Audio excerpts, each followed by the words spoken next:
wanna get to your clothes, gotta get it right now. I wanna push all the limits with you right now.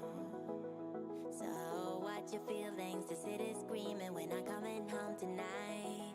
We're living quick in the world, gotta get it right now. People talk and tell what you wanna hear now, but they all disappear, they will let you down. So we better stick together, let's come whatever, we're not coming home tonight. We're living quick in the world, gotta get it right now. We only need the two of us together.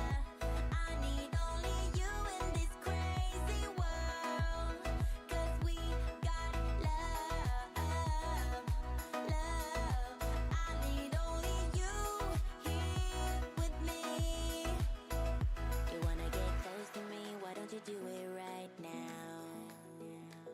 You know we met for a reason, but you're trying to deny that we should be together. It's heavy weather, we're heading for tonight. You better take what you can, 'cause the time is right now. We only need the two of us.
We better stick together, let's come whatever, we're not coming home tonight. We're living quick in the world, gotta get it right now.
Hello and welcome back to another stream. We are here with the Ultimate Decades Challenge and it is the year 1369 and we have a lot on our agenda today.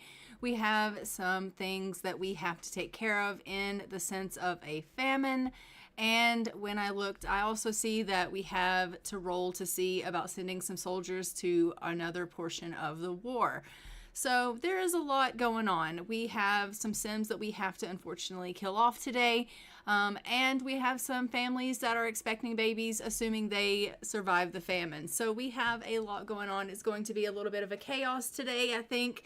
A lot of jumping around and figuring out what we're doing with our Sims. But we should be having a pretty good time, I think, trying to figure out who's going to make it, who's not going to make it, seeing if our family is going to suffer from this crop loss of the famine and things of that nature. So it should be an interesting stream, to say the least. I hope you guys are doing really well. I'm doing good, and I hope that you're having a good holiday season so far. Today is our last stream of 2023 until we come into the new year. As you guys know, we won't be streaming again until January 6th. So this is the last stream that we'll be doing until the new year. So we are going to try to make the best of that.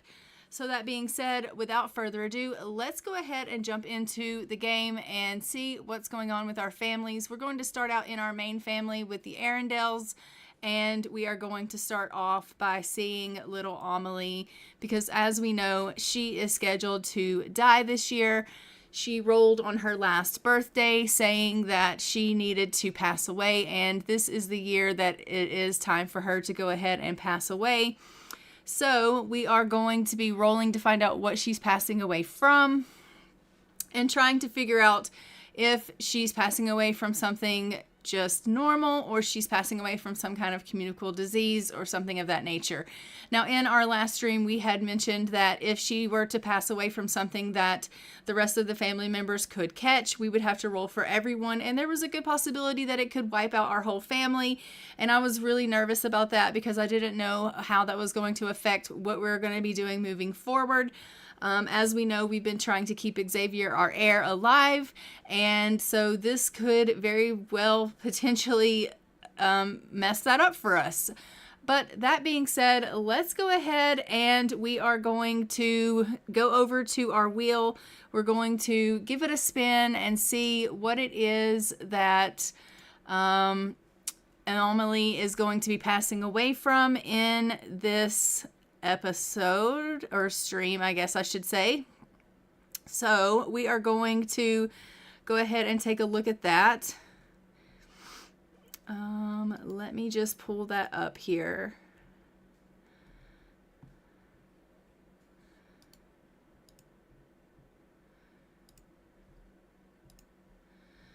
All right, so we have our wheel here. We are just going to give it a little bit of a spin and find out what Amelie is going to be passing away from. So let's go ahead and give that a bit of a spin here, and we will see what it is that she is passing away from. So if we give it a spin and see what it says, we will find out that she is going to be passing away from cholera, which, as you can see, is a communicable disease. So we are going to have to spin for the other members of the family, unfortunately. Let's go to our spreadsheet and see how great of a risk that disease is, and what they have to spin. So cholera is a 35%, so they have to roll on the wheel greater than 35% in order for them to go ahead and be able to not die from cholera, or have to spin to see if they're going to die from cholera. So let's go ahead and start with Juliana and give it a spin for her, and she has to get higher than 35% on the death percentage wheel here. So, all right, Juliana, higher than 35%, and she got a 94, so she's good. And then we have Diana. She needs higher than 34%. And she's going to make it as well, which is going to leave us just Xavier, who needs higher than 34%. And unfortunately, he doesn't win that one. So we are going to have to roll to see if he's going to be able to live or die. So when we give a roll for him, he at 35% can't roll a 6, 7, 10, 11, 17, 18, or 20 on a D20 dice. So we will go ahead and pull up our dice and give a roll for that. Let's pull up our dice here for that, and we will give it a roll. All right, he rolls a 14, and that means that he lives. Okay, Xavier does live. The only one that we are going to have to be taking away is going to be Amelie. So thankfully, he does not die from the cholera. Only she is going to be passing away from the cholera today. So we are going to go ahead and start off this episode by taking Amelie here and letting her go ahead and pass away. Dummies, no. And I know that is super sad for us to go ahead and start off the episode by killing someone, but unfortunately she is scheduled to pass away. And obviously, once we get through with her, we'll head over to do Theodore Petaccia, who is also scheduled to die this year. And then we will be starting our famine rolls and doing those. Actually, we may go ahead and start the famine rolls first, just because we're already here in our main household. We have to flip a coin for that and see if our crops are going to be affected. So after we go ahead and deal here with Amelie, which they are super sad about, as you can see. Juliana is in there getting a little bit of rest. She has no idea that this has even happened. We'll probably go ahead and just let her get up so that she can be a part of this very sad event here in the family, that we have lost another one of our family members, unfortunately. But what we'll do is go ahead and deal with the famine once we're done dealing with Amelie here. And obviously, after that, we will find out if our crops are going to be lost or not. Everyone is really, really saddened by the loss of Amelie here. Okay. I'm sorry, guys. It says Amelie lost her tooth. I mean, really. Of all the things. Okay, so let me just find out when Amelie was born. It looks like Amelie was born in 1359.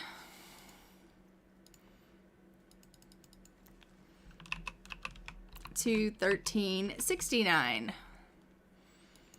All right, and I'm just going to go ahead and give this tombstone to Juliana, and she can take it to the cemetery later, but we are going to go ahead and flip a coin for this famine. But first, let's go ahead and update Amelie here. Amelie has passed away. We're going to put her as deceased. And we're going to put her as deceased in January of 1369. And she died of cholera. And of course, that's not on my list, so let me go add it here.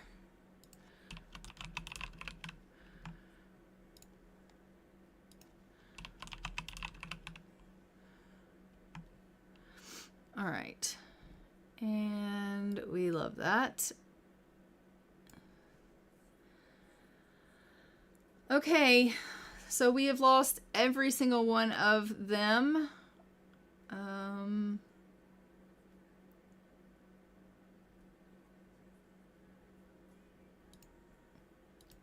you're deceased as well. I'm going to have to put when Sophia died. I'll have to update that as well.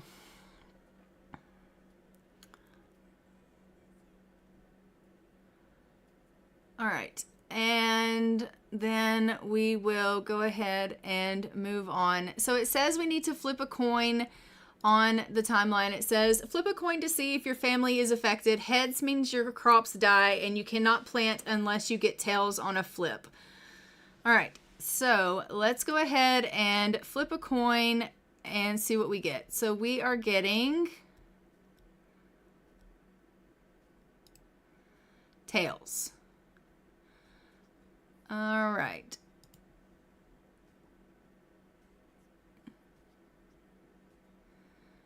So we are good as far as our crops go. We don't lose our crops. So that is a good thing. But we do have to now roll a D12 for all Sims, including our side households. And if they roll a 3, they die of the famine. So we're going to go house by house and see who is going to live and who is going to die. So since we're already in our main household, we'll go ahead and we'll roll for them. Usually I save them for last, but we'll go ahead and roll for them since we're already here. And then we'll move on to every family and see how they're going to do. So first we're going to roll for Juliana. She can't roll a 3. Nobody can roll a 3 or they die in the famine. So we'll roll for Juliana. She rolls a 10 and survives. Then we have Diana. and Xavier. Everyone in our main household does survive the famine, which is fantastic. So let's go ahead and go on and save and go to Manage Worlds, and we will go to our main view and we'll go to each family view and we will roll for our famine now.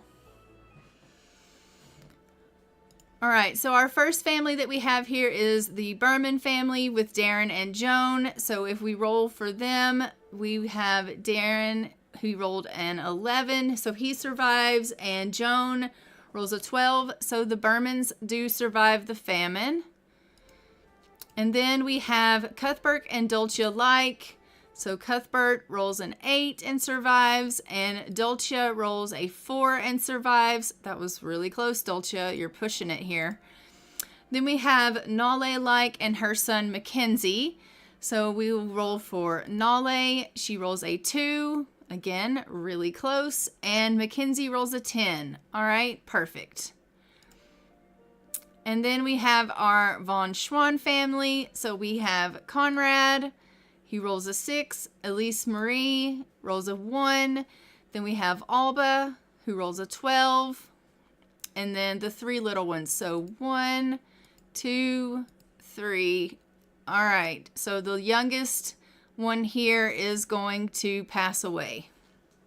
I believe his name is Garrett Von Schwann.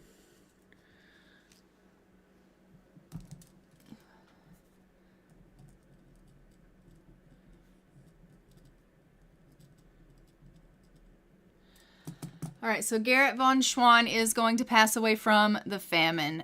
And then we have our Petaccia family with Emery and Evita, Otis, and Theodore. So for Theodore, I'm not going to roll because he is already scheduled to pass away this year. So he's already scheduled to die. But the other 3 I am going to roll for. So we're going to roll for Emery and Evita and Otis. And they all survived the famine, which is fantastic. And then we have the Harding residents. So there's 4 of them. So 1, 2, 3, 4. They all survive. We are actually doing pretty okay, I think, for right now. And then we have Simon and Bridget Petaccia currently with all of their children. So we're just going to go straight across the board here with their rolls. So 1... Okay, so this one here is going to die. It might be easier to go into their family, actually, because they have such a large family.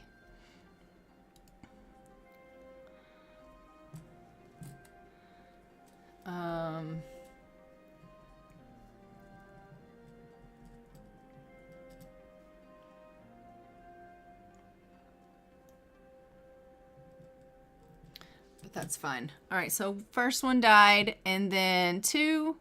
Oh my gosh, he died as well. All right, and then the little one is good. Bridget dies. All right, Bridget is dying.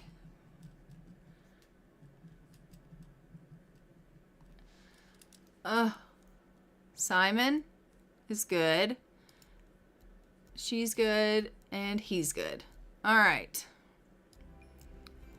And then we have the shoemakers. So we have Porter and Eliza and their 2 little ones. Okay, all of the shoemakers are good.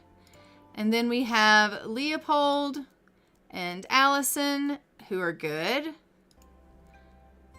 And our McNallys. So we have Amir and Georgina and their 2 little ones.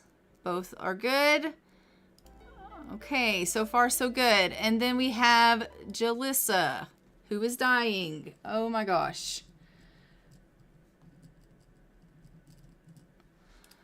And Frederica, who is dying.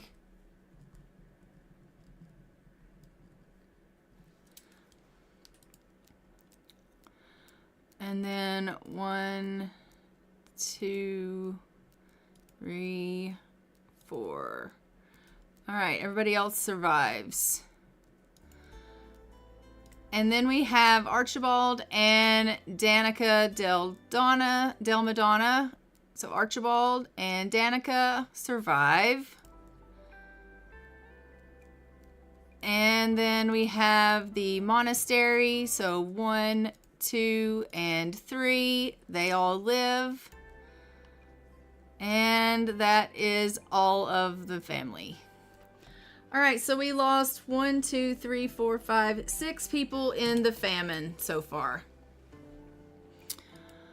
All right, so we are going to go ahead and jump in, and we are going to go to our Petaccia house, and we are going to take care of them.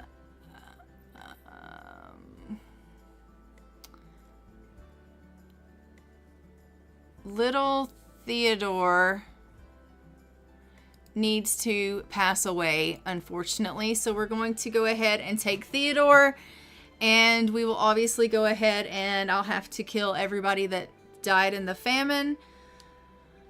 Oh, it's really sad. Sad, sad day.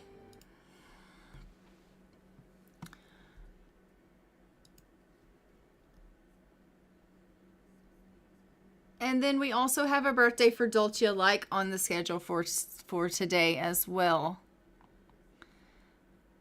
All right, where is little Theodore? There he is. Oh my goodness, little Theodore. I hate it.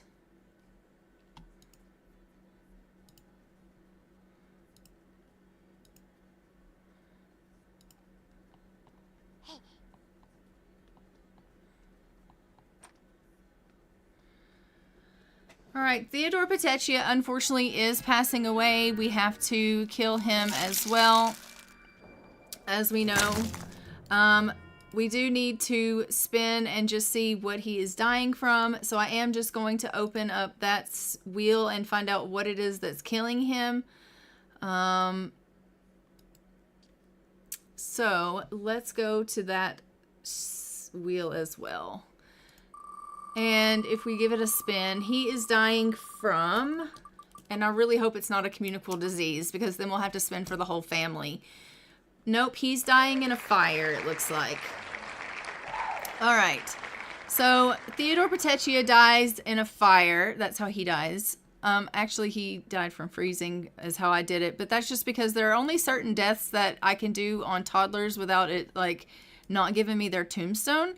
And starving and freezing are two of the ones that I absolutely know do work. So, that is why we are going to go ahead and do those. But he has died in a fire, unfortunately, which is super sad. Merry Christmas, Tracy. How are you doing? And how is your Christmas shopping? Are you all ready for Christmas?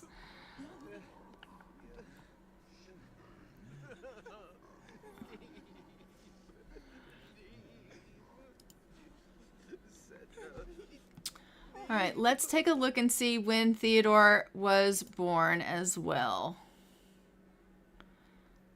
Theodore Petaccia, when were you born, my sweet, sweet boy?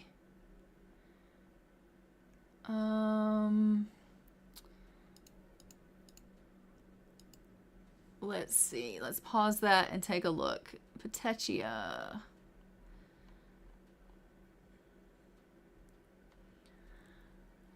I'm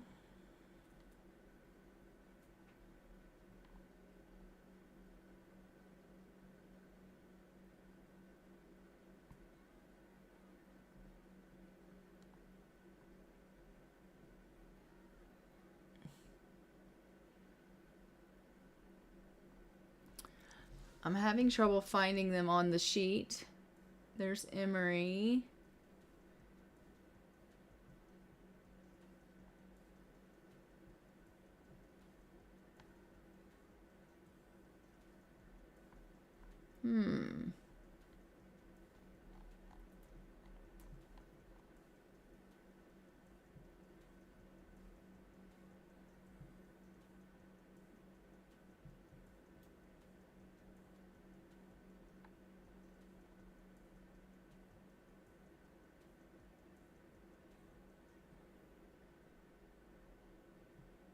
There he is. 1364. All right, so he was born in 1364 to 1369. Poor thing. Oh my goodness. All right, so we will put his in Emery's. And let's go ahead and have Emery take him over to the church. All right, Emery, let's go ahead and take him over and place him where he belongs.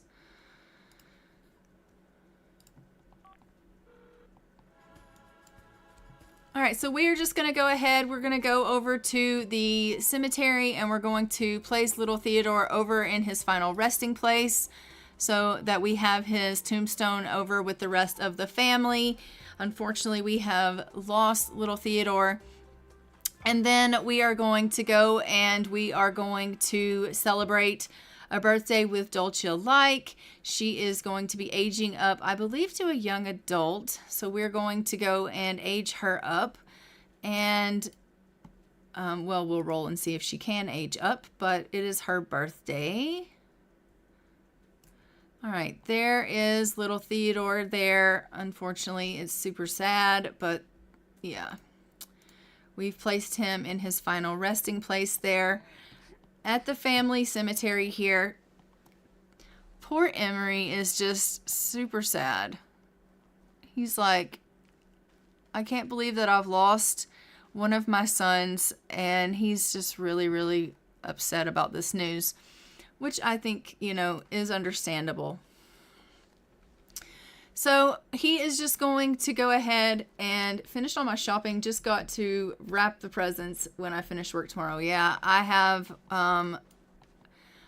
finished my shopping as well. And I have just one more present that I need to wrap upstairs, actually, that I still have to do. But other than that, I'm finished up. And then we have actually our Christmas that we're celebrating tomorrow.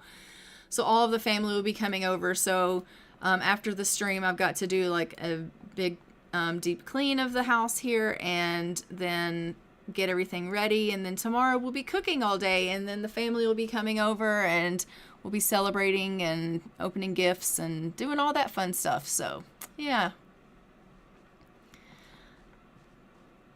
All right, Emery, go ahead and get yourself home there, sweetheart. I'm so sorry that you're so sad.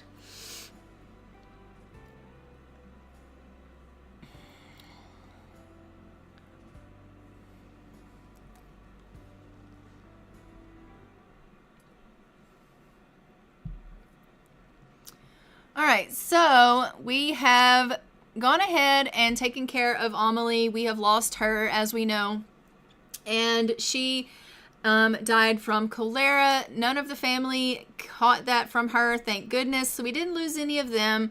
Theodore Petaccia, who was also scheduled to die this year, we have taken him. He has died from a fire.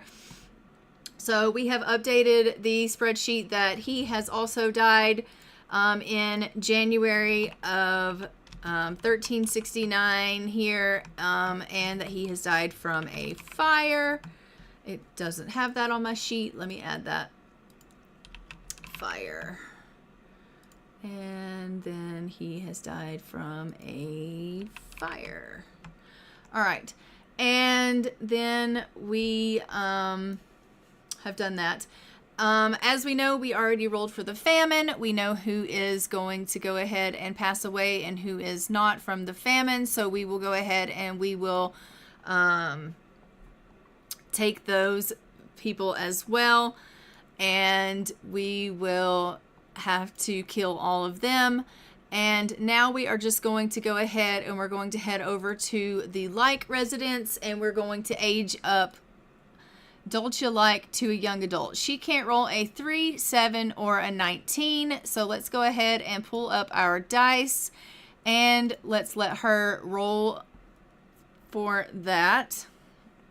So if we give her a roll, she rolls a 17. What did I say she couldn't roll? A 3, 7, or a 19. All right, so she's good and she gets 40 days. Perfect. We love that. So let me go ahead and she's on here. 6.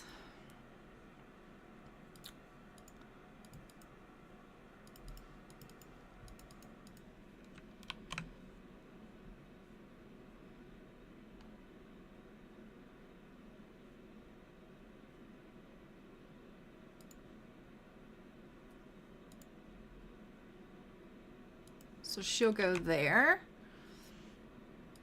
And then we'll turn that blue. That wasn't blue. Let's turn it blue. All right, perfect. All right, so Dulce like is going to age up to an adult in 1379. We love that.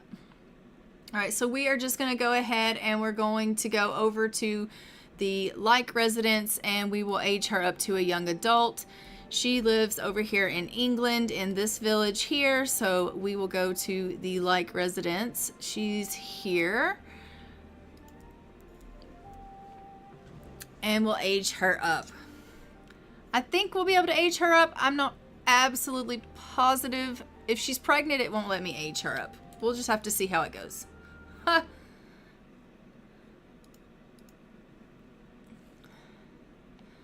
I think she is pregnant, actually.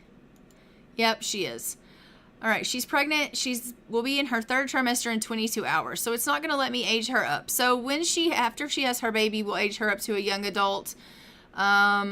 Because it's not going to let me age her up right now. So basically what we'll do is we'll go ahead and we will have to go on and kill off our Sims that have died in the famine. Let's go ahead into the Arundel home here and we'll take the ones that have died in the famine. So we have lost in this one, Jalissa and Frederica.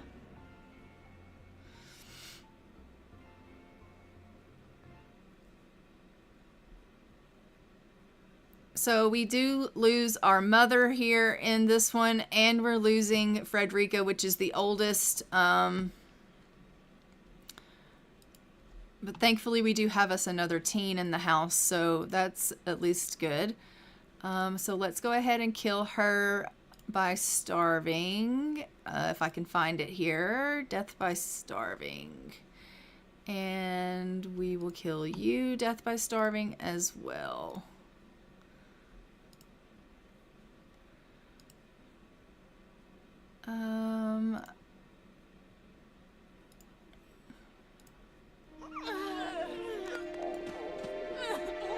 And look at Byron. He's like, what in the world is going on? People are just dropping around me like flies.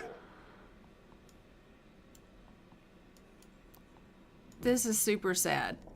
Like, honestly, I hate the famines because they take so many of our Sims from us.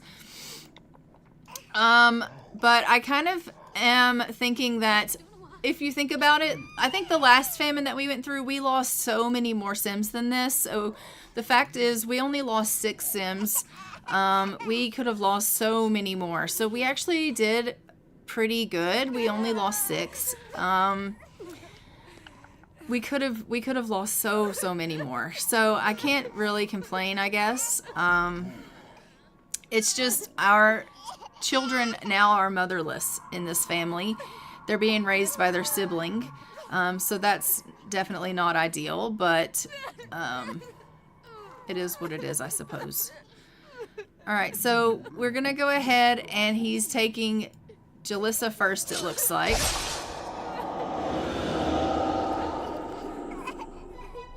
All right, Jalissa.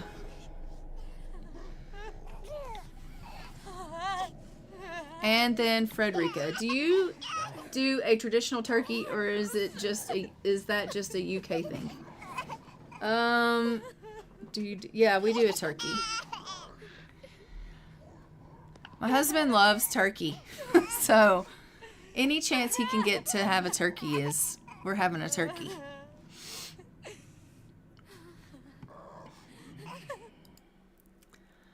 All right, so Jalissa, when were you born?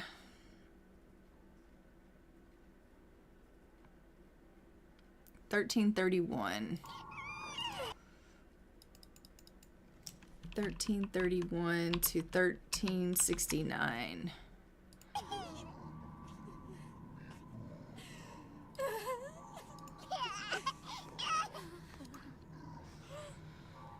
All right.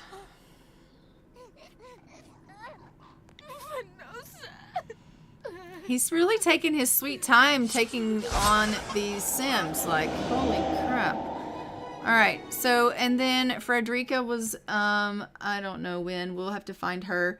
All right. So let's go ahead and mark this one as well. It is still January. So January of 1369.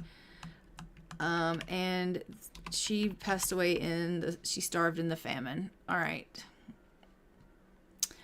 And then we have Frederica Arundel. Let's find her. There she is. 1348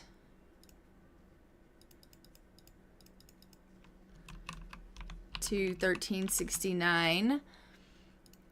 And then we'll have you go ahead and put this in the inventory. And I'm going to go have her take these tombstones over to the cemetery as well. This takes the longest trying to do all of these deaths. I don't know how you guys feel about that. If you want me to continue on doing these, or if you want to just move on with the storyline, or what you want to do, you just have to let me know. I just am worried that if I don't kill them now, I'll forget. So you'll just have to let me know. So we have done the Arundel family. I'm just going to have her go ahead and take them to the cemetery here. But if you would like me to continue on without taking care of everybody here, I can do them later.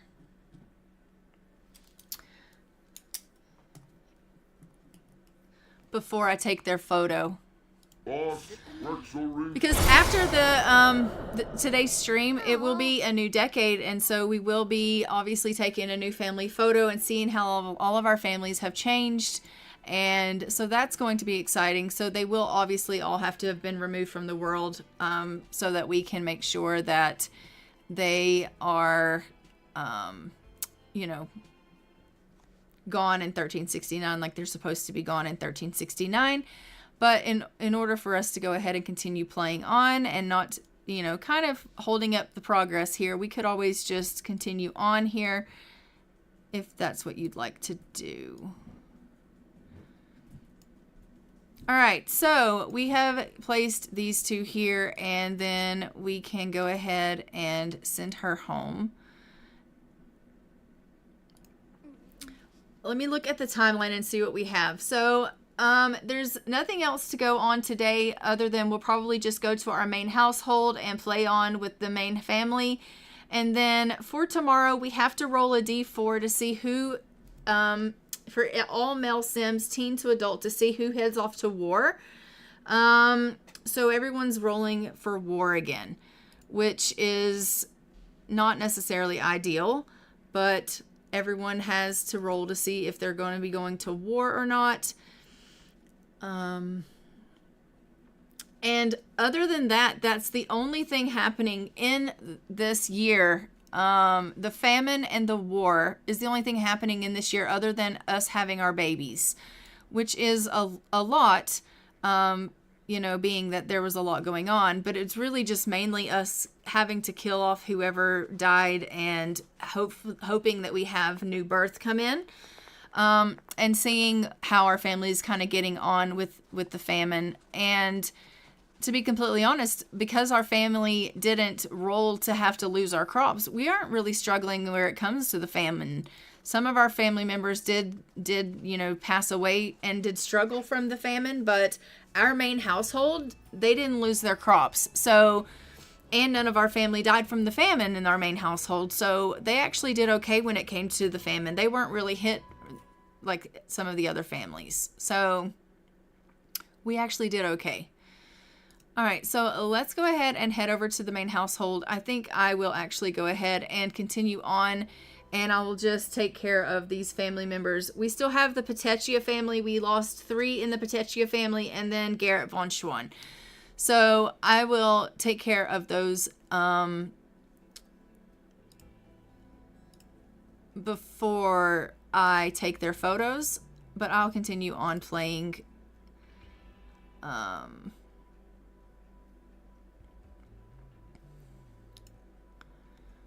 the story here. So thankfully, as we know, we did okay with our famine. We did okay without losing our crops. Yes, we have lost Amelie. We are one less person in our main household, but we did not get her sickness. We were able to surpass that, and they were able to not catch that disease from her, which is, really good. They're really sad from her loss, but no one else in the family got her sickness, and so that's really, really good. And we still have our little heir because of that. He did catch the sickness, but he didn't die from it. So we love that. Oh my goodness. I know. It's so sad, Diana. I'm so sorry.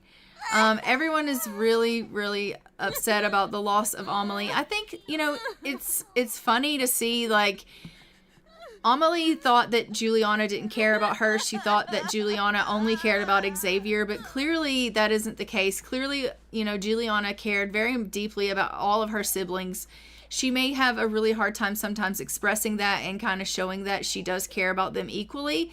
But she does care about them equally. I mean, she doesn't want anything to happen to them. And when something does happen to them, obviously she's distraught over that.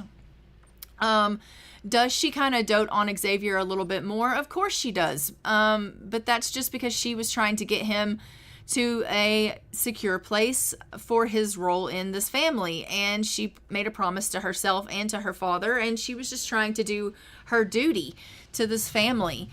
It doesn't necessarily mean that she doesn't care about the girls, her sisters, but it's just that she had a duty that she needed to perform for this family, and she was trying to uphold that the best that she could.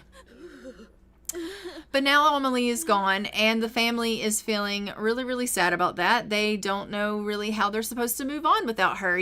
She brought an element to this family that they're now going to be lacking, and they're not really sure how they're going to, move on without her. And of course they will. Everybody, moves on after the loss of someone that's close to them.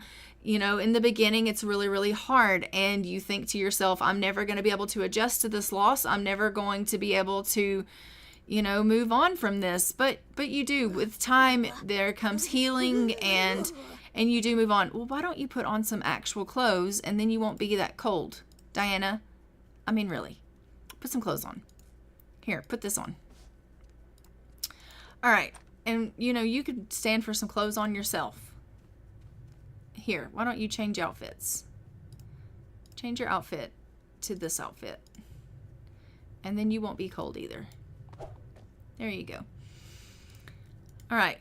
So, how's Xavier doing? Xavier is obviously pretty upset by this news of his sister's passing as well. He had tried really hard to make her feel like she was special and that she was, a vital part of the family. And, now she's gone. So he's really taken that hard. Xavier doesn't feel right about all these tricks and games. Should he turn a new leaf and accept that he dislikes mischief? I mean, sure. He doesn't have to he doesn't have to like mischief if he doesn't want to. That's perfectly fine. All right. So, I guess him and Diana are just going ahead. Tenant grace period.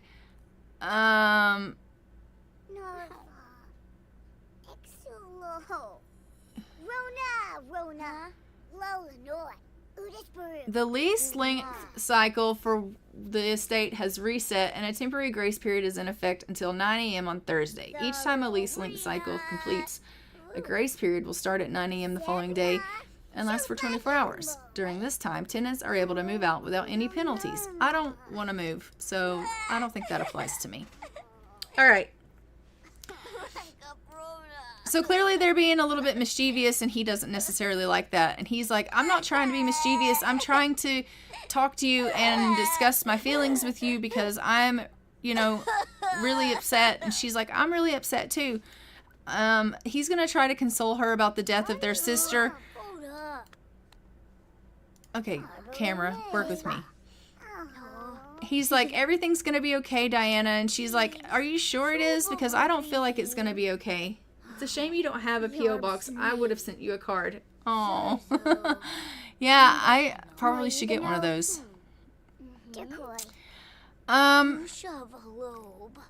So he's like, everything is going to be okay. It really is. And she's like, I don't feel like it is going to be okay, Xavier. I really don't. If something could have happened to her, maybe something could happen to us. And he's like, no, I think we're fine. I think everything's going to be okay. And she's like, but Amelie wasn't that much older than us and she died. What happens if something happens to us and we die too? And he's like, I don't think you should think like that, Diana. I think everything's going to be okay. Honestly, I think we're going to be fine. So, like, he's trying to console her about these things that are way too grown up for him to even have to be thinking about. But Diana's worried. Like, she's concerned. Her little sister, or, well, big sister, but is a little sister, just passed away at an age that's not too much older than she is. And she's thinking, like, that could be me. I could die next. You know, and so she's kind of a little bit freaking out. Juliana and Xavier just became friends. Okay, that's great.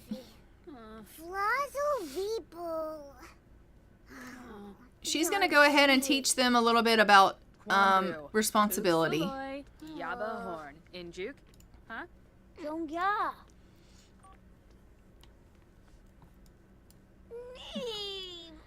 She's like, I don't want to learn about responsibilities. Why are you talking to me about responsibilities? And she's like, well, you know, everyone in our family has a bit of responsibility that we have. You know, this family has to be held together, and we all have our own jobs and our own things that we have to do for this family. And she's like, I don't know what that means. And she's like, well, take me, for instance. I have to take care of you guys and raise you up, and then I'm going to have to go and get married and, you know, have babies of my own. And that's pretty much what you're going to have to do. You're going to have to grow up and get married and have babies of your own. And Xavier is going to have to find a woman and get married and have babies and, you know, continue this family. And she's like, I'm leaving. This conversation's way too advanced for me. And so Diana walks away. She's like, absolutely not.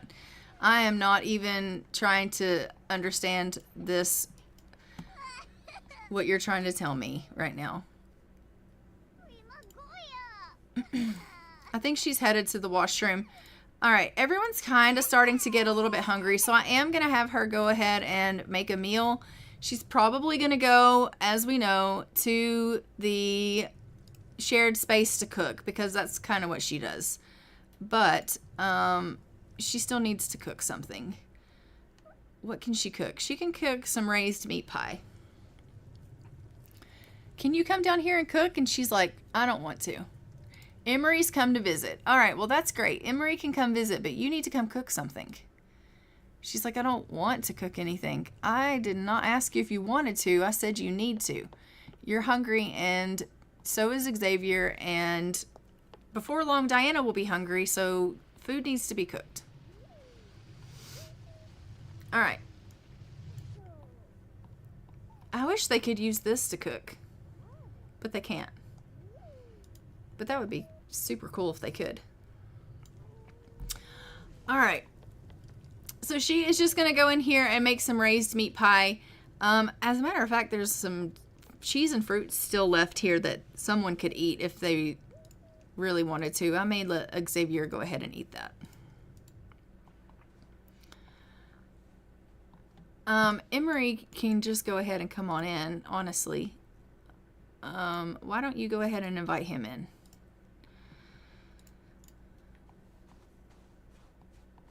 All right, she's just going to head herself on over to the shared space and cook up a meal.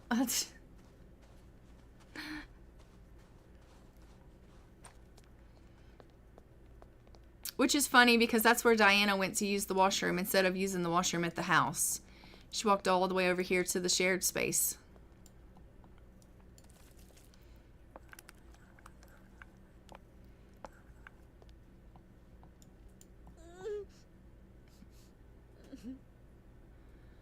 All right, finish that up. Juliana, you got this.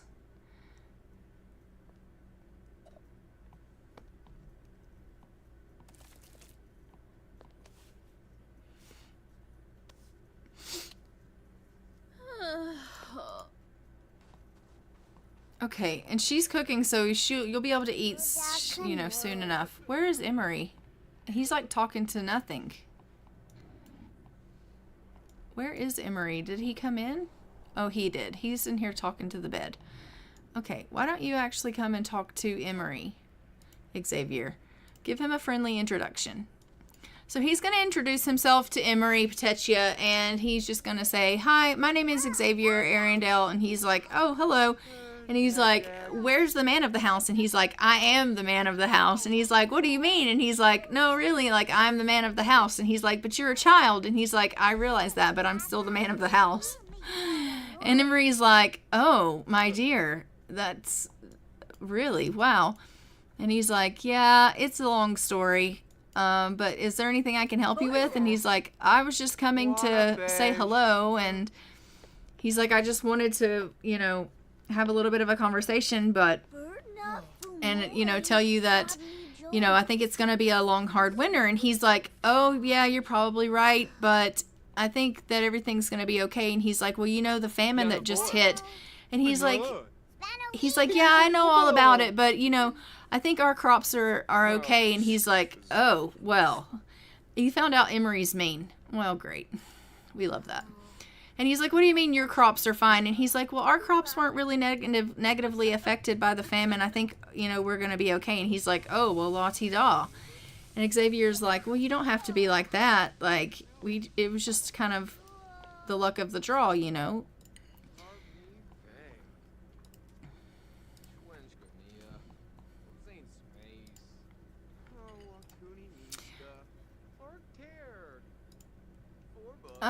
Why don't you go ahead and just she's going to eavesdrop. No, just go ahead and gossip with Emery, Juliana. And Juliana's going to be like, "Is there a reason like that you came over?" And he was like, "Well, I just came over to talk about the crops and the famine with the man of the house, but then I found out your man of the house is a child." And she's like, "Yeah, but if there's anything that I can help you with, like right now I'm sort of acting as, the lead of the house for the time being." And he's like, "I just was concerned with the fact that, everyone's going to have a really tough time this winter as far as crops go." And she's like, "Yeah, I think it's going to be a rough season as well."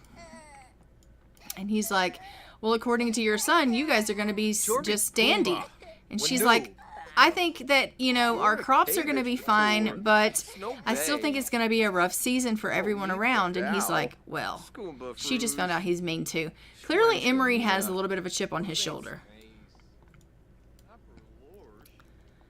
It's a shame you don't have... Yeah. Really? I don't know why Emery is being so mean to her right this very second. I mean, I know he's a mean sim, but I guess he's just wanting to be a little angry with her. I think he's a little bit upset with the fact that their garden is doing okay and their crops are doing all right. And he's like, "Everyone else is going to struggle and you guys are going to do fine. Like, how is that fair?" And she's like, "I'm not saying that we're going to just do perfectly well. I'm just saying, like, our crops were not necessarily negatively affected, and I think that, it'll be okay. Like, yeah, everyone's going to maybe struggle a little bit, but I don't think it's anything to panic over." And he's like, "Well, that's what you think. Clean that up, Diana. Why do you insist on making messes?" So, Xavier's going to go ahead and just tell Emery, like, "I think it's best if you should just go on home." And Emery's going to be like, "Well, that's rude." And he's like, "Well, it's kind of rude that you've come over here and you've decided to yell at me and my older sister. But, no one's really talking about that now, are we?" So she's come on up here and she's just doing a little bit of painting. As we know, she tries to get some painting in occasionally so that she can make some extra funds for the family. Not that they necessarily need the extra funds right now, but they could necessarily need the extra funds at some point. As we know, we do have dowries that we have to pay and things of that nature, rent that we have to pay, taxes that we have to pay, and so She does know that there are things that we are going to have to need this money for, and so she does continue to try to make some extra money for the family. So she's constantly coming up here and making paintings so that she can go ahead and stockpile some money. She knows that if she doesn't continue painting, that it's a good possibility that she's going to have to pick up nectar making, and she's like, I would rather not really have to do that.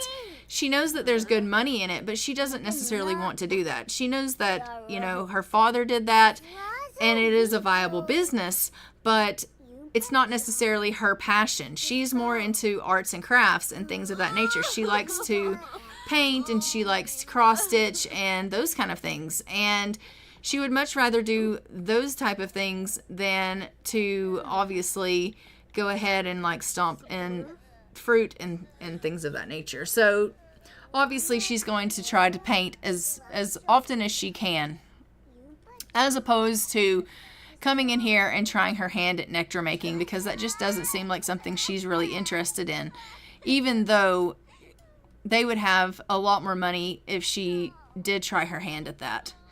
But she's like, you know, money's not everything. Oh my goodness, Diana. I remember when you were a toddler and all you did was cry, and now you're a child and all you're wanting to do is cry. She's like, I am seriously upset by the loss of my sister. You've got to give me a break. I know. And when you were a toddler, you were seriously upset by the loss of your father, but you do cry a lot. You really do. And now he's crying. Okay. I know. It is super sad. It really is. And not only is he sad from the loss of his sister, but he's sad because others around him are sad from the loss of his sister. So he's like got a double whammy hitting him. So we hate that for Xavier, because clearly he must be an empath. So not only is he feeling his sadness, he's feeling everyone else's sadness as well. So he's really, really struggling.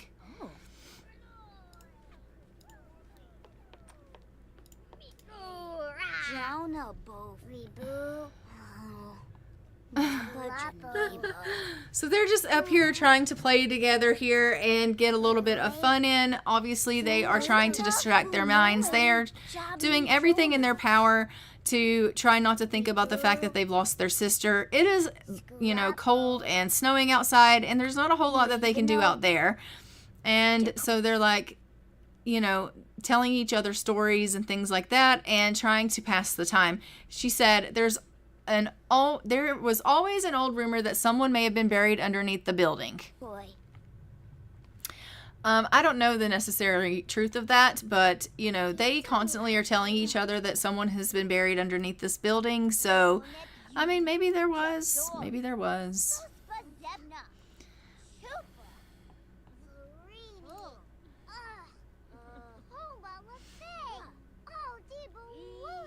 All right, so it is about March of 1369 now, and it is getting a little bit later in the day. Let's take a look at our crops here. Everything's dormant, I'm thinking. Yeah. There was always an old rumor that someone may have been buried underneath the building, he tells her. Yeah, I know. She just told you that. Like, why are you telling each other the same stories? So all of our plants are currently dormant. So even though we didn't lose anything in the famine, we don't have anything that's currently a winter plant. So we're not going to have a winter crop anyway. Which is not necessarily a good thing, because when the winter harvest comes, we're going to have nothing to harvest. So that is definitely not good.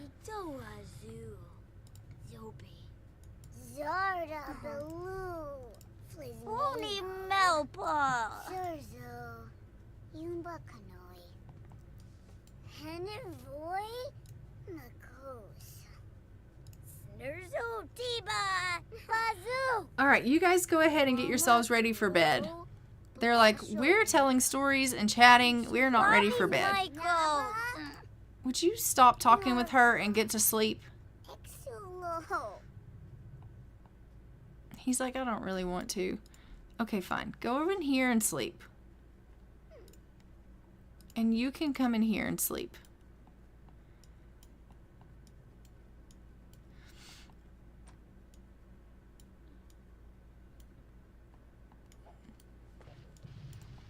There we go. All right, everyone's going to go ahead and get themselves a little bit of rest, and then we will see them in the morning. Obviously, in the morning, we do need to roll and see who between a teen to adult. Oh, Danica's gone into labor. Okay, so we'll go see Danica. But in the morning, also, we need to roll to find out who's going to be going to war. And we have to roll a d4 for all male Sims, teen to adult, to find out if they're going to war. So we'll be doing that. But first, we're going to go see Danica because she has gone into labor. So let's go do that. Okay, we're coming. We're coming. We're coming.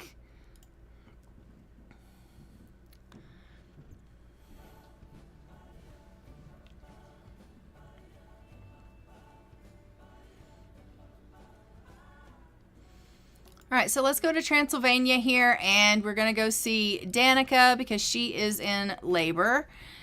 And we're going to have us our first baby of 1369 and a long line of babies that are probably going to be coming in 1369. And we are super excited. This is Archibald and Danica's first child. And so, as we know, she is very uncomfortable, and she's like, oh my gosh, I don't know if I'm ready for this, but it is time for her to go have this baby.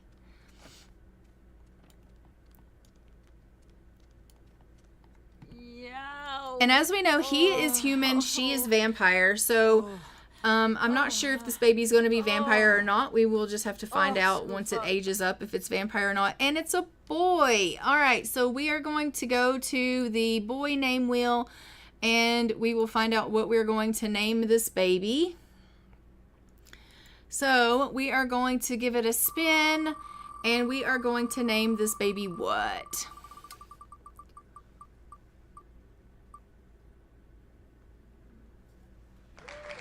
Connor. All right, great.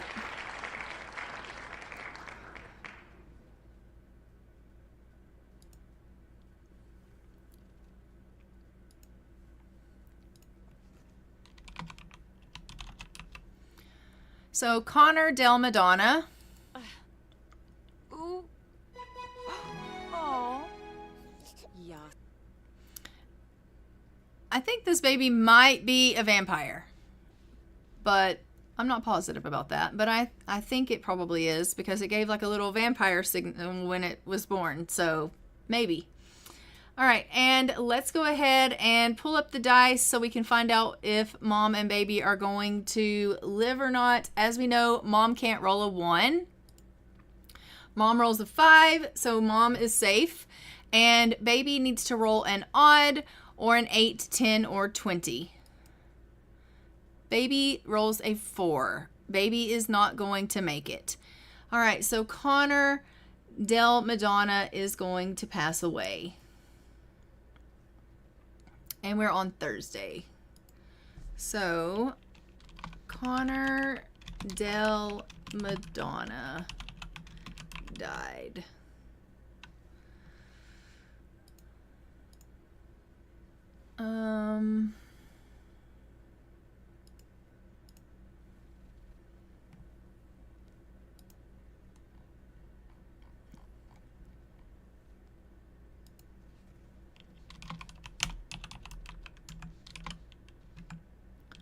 So the son of Archibald and Danica, 5th generation male in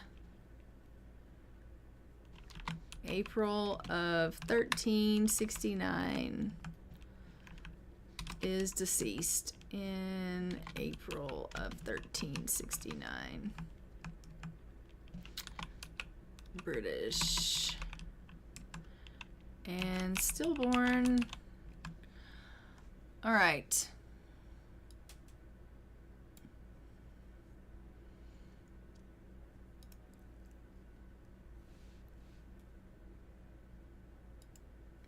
And so we will have to go ahead and take baby from mom, unfortunately. Oh, boy. Super sad. Oh, I hate that. Gibbs. I'm sorry. Goodbye, Connor.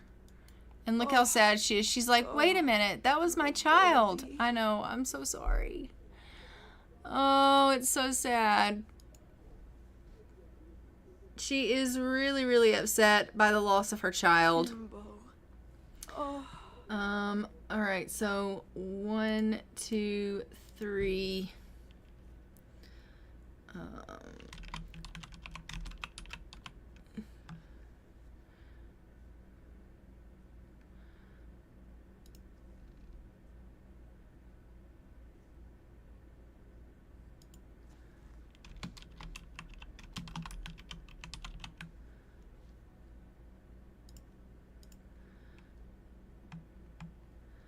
Okay, so let's go ahead and we'll see if he has to go to war. So we have to roll a d4, and if they roll a 4, then they go to war. So let's go ahead and pull up the dice and roll a d4. And so for Archibald, does he have to go to war? The answer is no. All right, so Archibald is safe. He doesn't have to go to war. Let's go ahead and go to our main menu here, and we'll see who goes to war and who doesn't.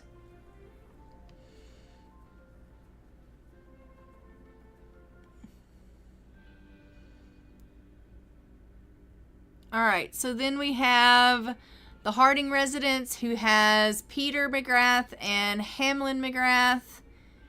Is Peter and Hamlin, yeah, they're both adults. Okay, so Peter and Hamlin, so Peter goes to war and Hamlin does not. So Peter McGrath is going to go to war.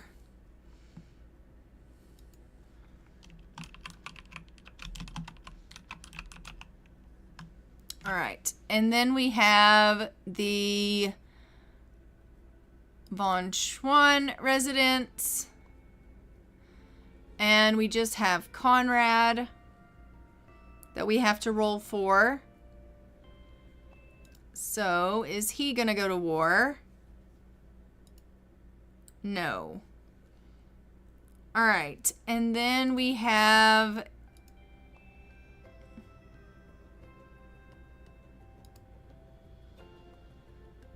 nobody in our family. Simon Petaccia, who is safe from war. And then we have Amir McNally, who is safe from war. And then we have Emery Petaccia, who is safe from war. And Darren Berman, who is safe from war. Okay. And then for the monastery, we have Cristofo and Father Ricci. So 2 people. 1 and 2. So Father Ricci has to go to war. Wow.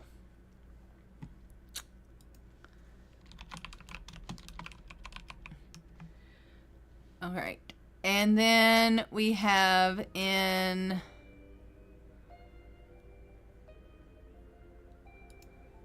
England,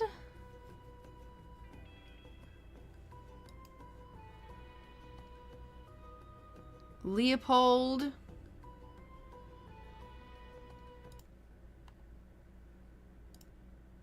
who is safe, and Cuthbert, who is safe, and Mackenzie, who is safe, and Porter, who goes to war.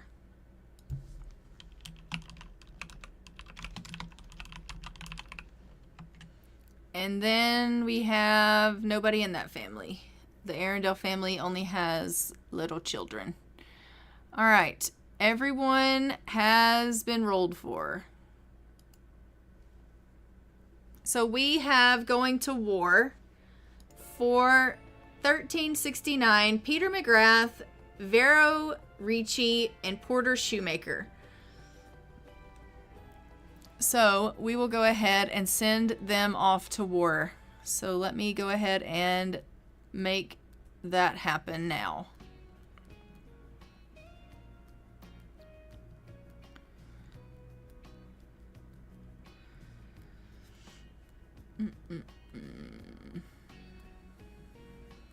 I'm really glad Simon Petaccia didn't go to war, because then all their children would be in the orphanage because Bridget is dead. Okay. So, Peter McGrath.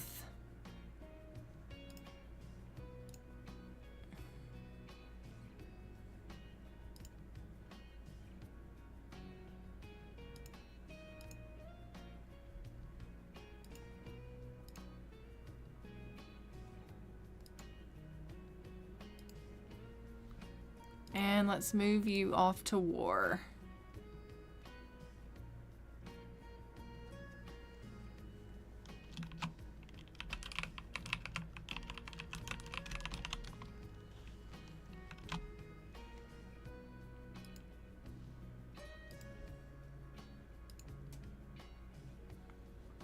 All right, and then who else? Vero Ricci.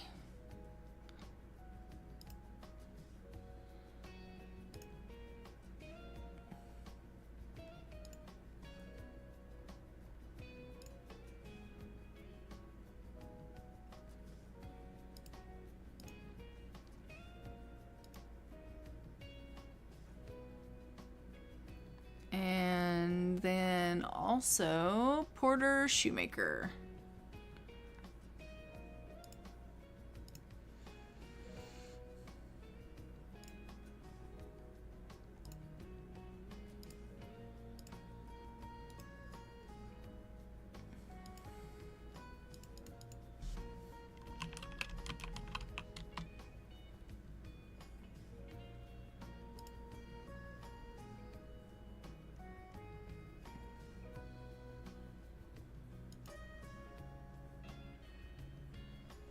All right, so our men are now here at the war camp, and they will be staying there, and then we will continue on with our timeline. We have sent them off for the next 5 years. We have lost Connor Del Madonna, unfortunately, and so we will continue with our family here.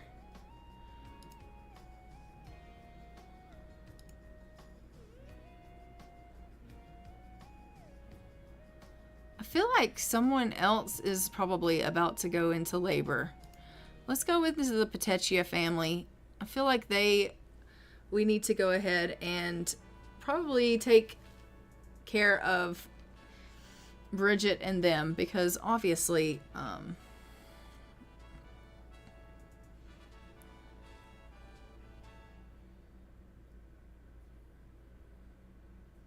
I mean, she's freezing to death as it is, so I mean, it's kind of fitting.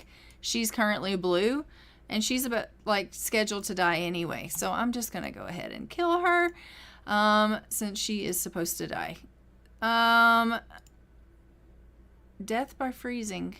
How fitting. And then it was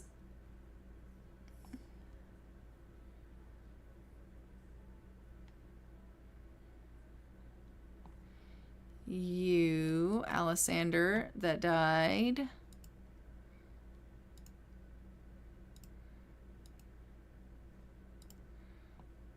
And I sold.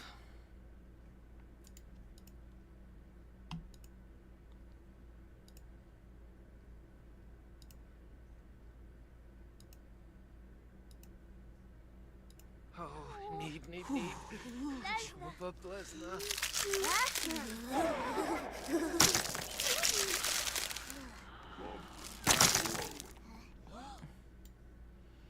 She's gloomy. I mean, she's dead, but she can be gloomy, I guess.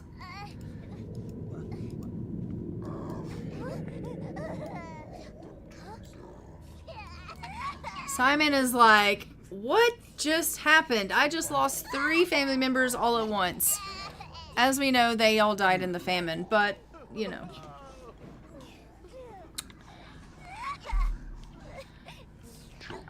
Unfortunately, he is now going to be a widow taking care of his family, these children here. I think Henry and Blythe will probably be aging up soon.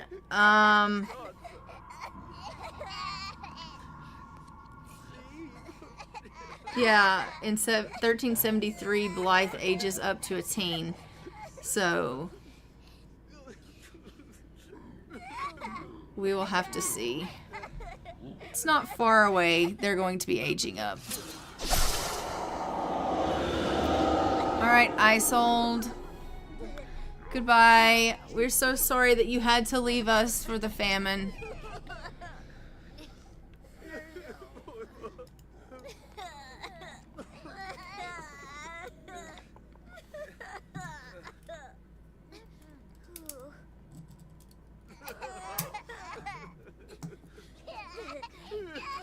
This family took the hardest hit when it comes to the famine as well. Being that they're one of our larger families, they really took a very hard hit with this famine. And Simon is really distraught over this loss. Like, he's thinking, why am I so unlucky that the famine has taken so much from me? I feel so bad for him.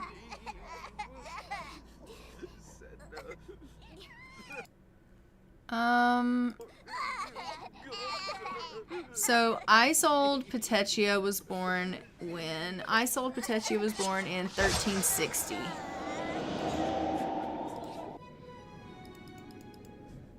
So 1360 to 1369.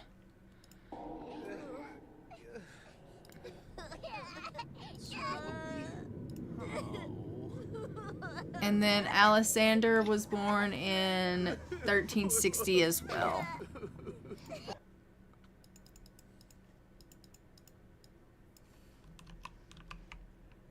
Because they were twins.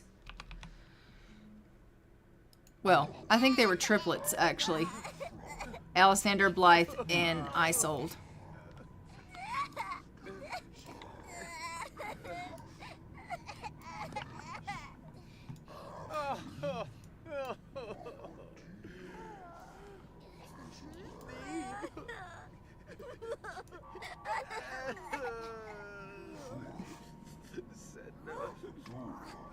And Bridget Petaccia was born in 1330. And why, Grim, does it take you so long to do this? Like, do you not see them just so distraught over this as you just slowly make your way down this tablet list? I've never seen someone so slow in my life as they just sit here crying. 1330 to 1369. It's so tragic, honestly. I just hate this. All right. Yeah, I'm glad he didn't stick around because that would have probably upset me. I would have been like, why do you think that we're friends? All right, I'm going to go ahead and send him off to the cemetery so that we can place these family members to rest. And obviously, I think I'm at a place at the cemetery now where I am going to have to delete some tombstones so that I can place some tombstones because I'm pretty sure that that row is full. I don't think I'm going to have enough room for 3 tombstones. So I may have to delete some so that we can make room on the next row. I'm almost positive of that, actually. Yeah, I am correct in that assumption. So, we have room for 1 here. And that's it. And really, I don't even think we have room for it.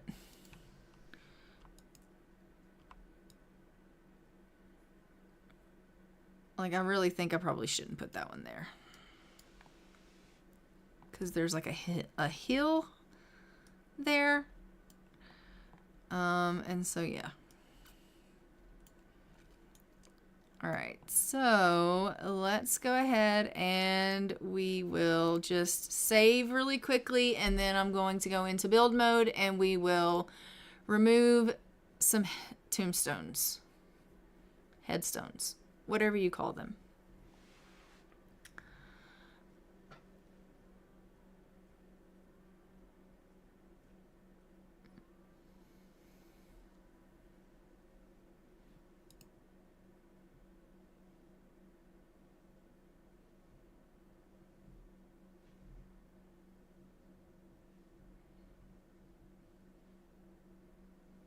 It does take a minute for this to load. Oh, wow, it didn't take very long at all that time. Okay, great. Delete and delete. And then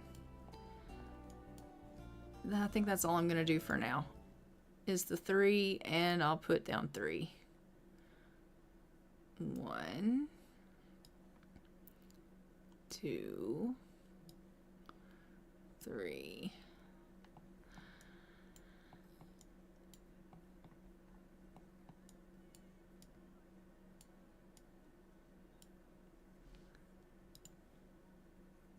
Actually, let me go ahead and take this row.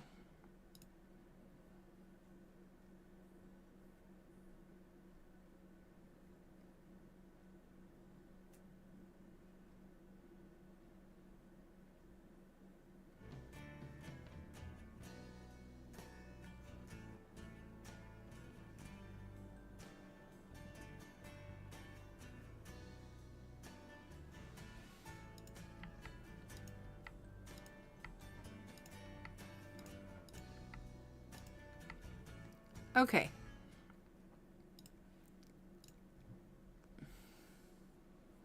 Perfect. And then we are going to go ahead and head back to our main household, and we will be taking them on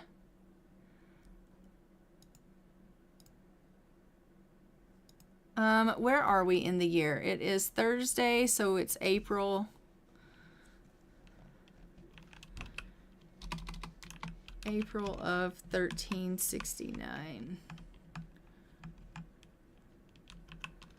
Starved in the famine. And then Alexander.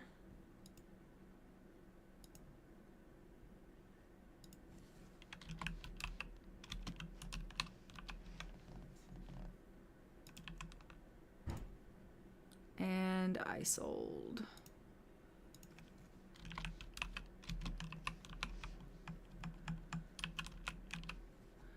All right, so I've updated everyone that has gone ahead and died in the famine here.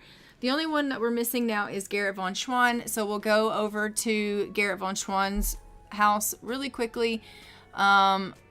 Maybe and take him. I don't know. No, I don't want to do that. We're just going to go ahead and go to our main household, and we will continue on. She's at 4 von Windenberg Estate. So she's visiting with someone. I'm just not sure who she's visiting with. So we'll have to go see who she's visiting with.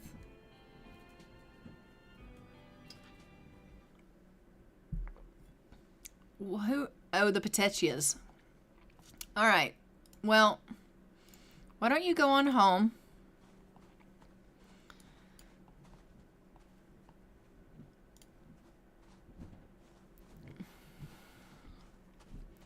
They're constantly never home now. They're always out visiting with someone. Now that I've moved them into the village, they're never home. They're always out gallivanting around town and just kind of visiting and doing their own thing. I've noticed that they're never home anymore. So she was out visiting with the Petaccias. But I am going to go ahead and send her home so that she can be with Diana and Xavier. And then we will just continue on. I do expect that there's going to be some more babies that are born. We are currently in April, heading into May soon of 1369.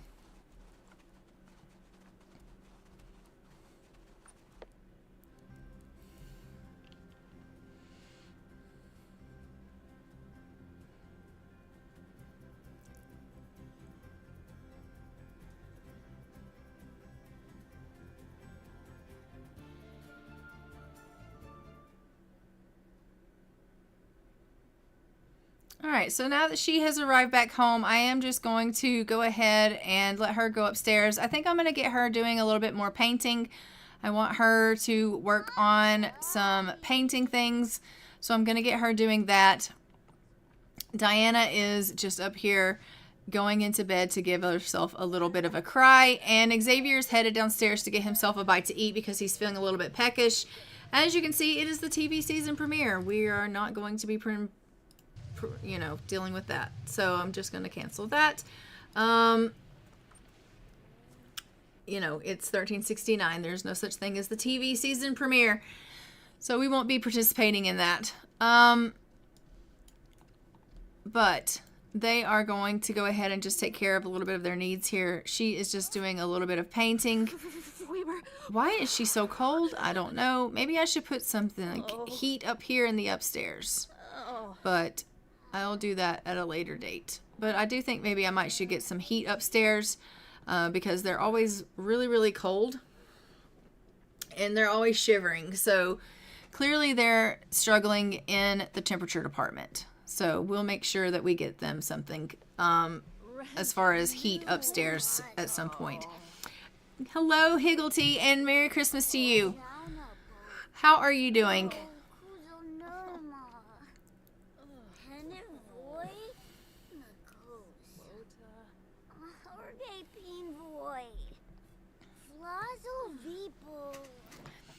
So Diana's just approaching her, and she's just saying, like, that she's worried because Amelie has passed away. She's really, really concerned that she could be next. And Juliana's like, you can't think like that.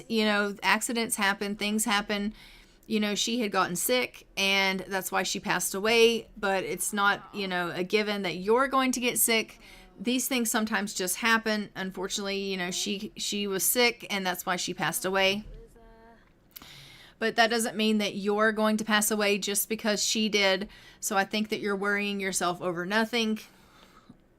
And so she's trying to give her, these words of wisdom. But also, Juliana knows that this family has endured a lot of loss. They've lost a lot of children in this family. And if you think about it, Juliana is really the only child of theirs that's made it to a teenager. They've lost a lot of children. And so she's concerned about this too. Like, she's thinking, is there going to be anyone else in this family that's going to make it to a teen years aside from me?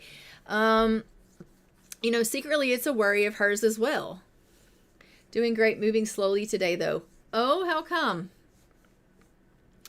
So she's really concerned. She's really worried about the fact that everyone keeps passing away and that there's no one else in the family that is really making it to their older years, or anything like that. Like, she's a young adult now, obviously, but no one else in the family is kind of getting on up there in the years. They get to their child age and then they pass away and they're not making it on. And she's thinking, if they don't survive past their child years, what does that mean for me? And so she's worried. She's like really, really worried because if Diana passes away, there's no other girls in the family. And if Xavier passes away as a child, well, he's the heir. So, she's worried. There's the three of them now. There's no more of her father being able to have more kids for them to, have more chances at family or anything like that. Like, it's really at this point comes down to her and Xavier and who's going to be the heir to keep this family going. And her worry is if everyone keeps passing away as children and she's the only adult that's made it to an adult, she's really stuck doing this job that she doesn't necessarily want to have. And so she's worried. She doesn't want the kids to know she's worried, that she is concerned that they could pass away too, but she is concerned that they're going to pass away too. Like, she has seen so many of her siblings come and go, that she knows it's a real possibility that even though they've made it to childhood, they could still die. And she's like, I thought when they made it to their child birth date that, they were going to go ahead and Xavier's freezing to death. Where Xavier, I swear, you know what? You're not making this story any easier for me.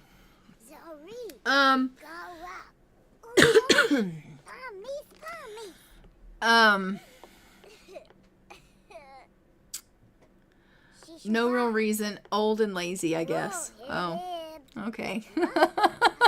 That works. What was I saying?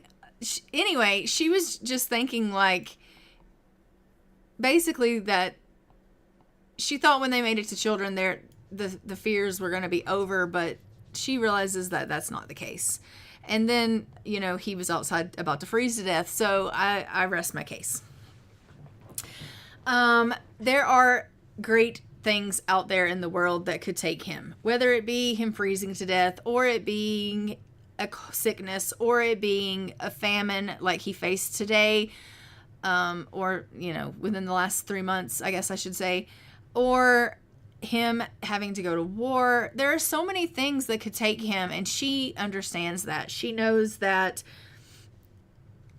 there is a lot of things that could take him away, and she's worried. Like, she's seriously worried, and she doesn't want them to know that. She doesn't want them to realize that she's worried, but she is. And she's thinking to herself, you know, should I just go ahead and, you know, accept the fact that I just need to go ahead and continue on as the heir of this family and stop trying to put so much pressure on Xavier? Like, should I just accept that I need to take on this responsibility and just marry and start having like a family? Because, I mean, at this present time, she's putting all this stress and all this worry on herself and on Xavier for him to continue to grow and to become a teenager and an adult and to marry and these kind of things. And she's like, that's a lot of pressure and it's a lot of stress, and maybe what I need to be doing is just marrying my romantic partner and doing what he said, which is fulfilling the duty that needs to be done.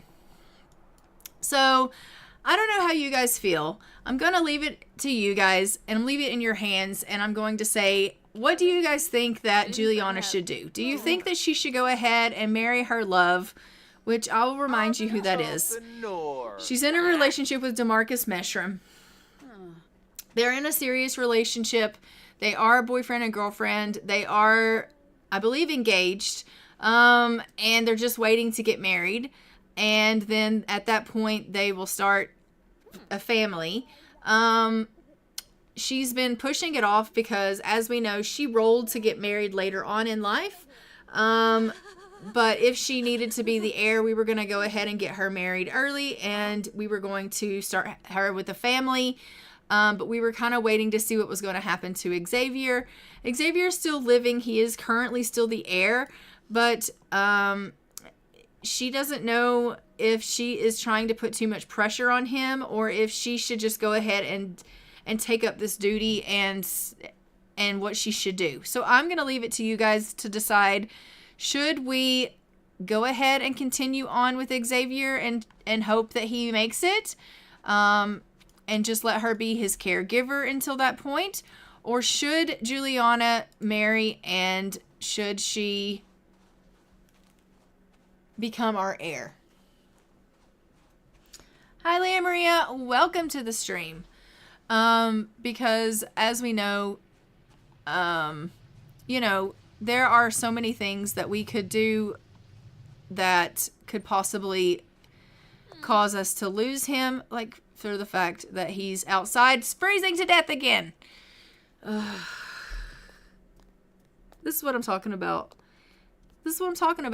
Like, today he almost died from cholera, and now he's almost died twice from freezing to death. It's just very stressful, okay? It's just very stressful. Him almost dying all the time.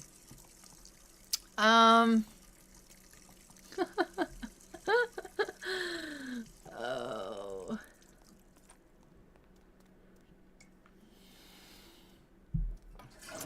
And better yet, why did you walk this whole way to go to the washroom when there is a washroom in the house? Like, you risked freezing to death to come to this washroom. For what reason? There's no point in it. None whatsoever. And look at her. She's like, why do these children keep painting the house? Why? Now you're freezing to death.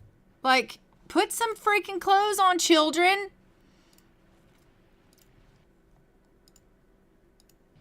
These children are going to be the death of me.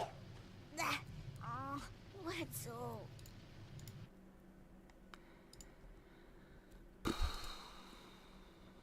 Okay. Put on your winter outfit and go home. Can you do that? He's like, I don't really feel like it. All right, fine. Just fine. I'm going to get you to come over here and just practice the piano. I don't know why, other than I just feel like it. He could still be the airport Mary. What?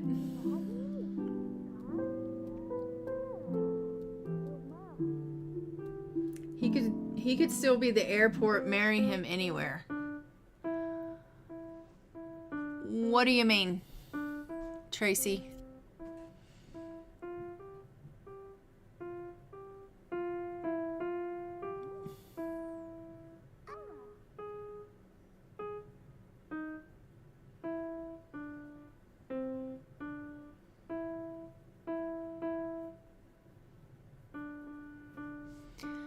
Right now he's only a child, so I can't marry him.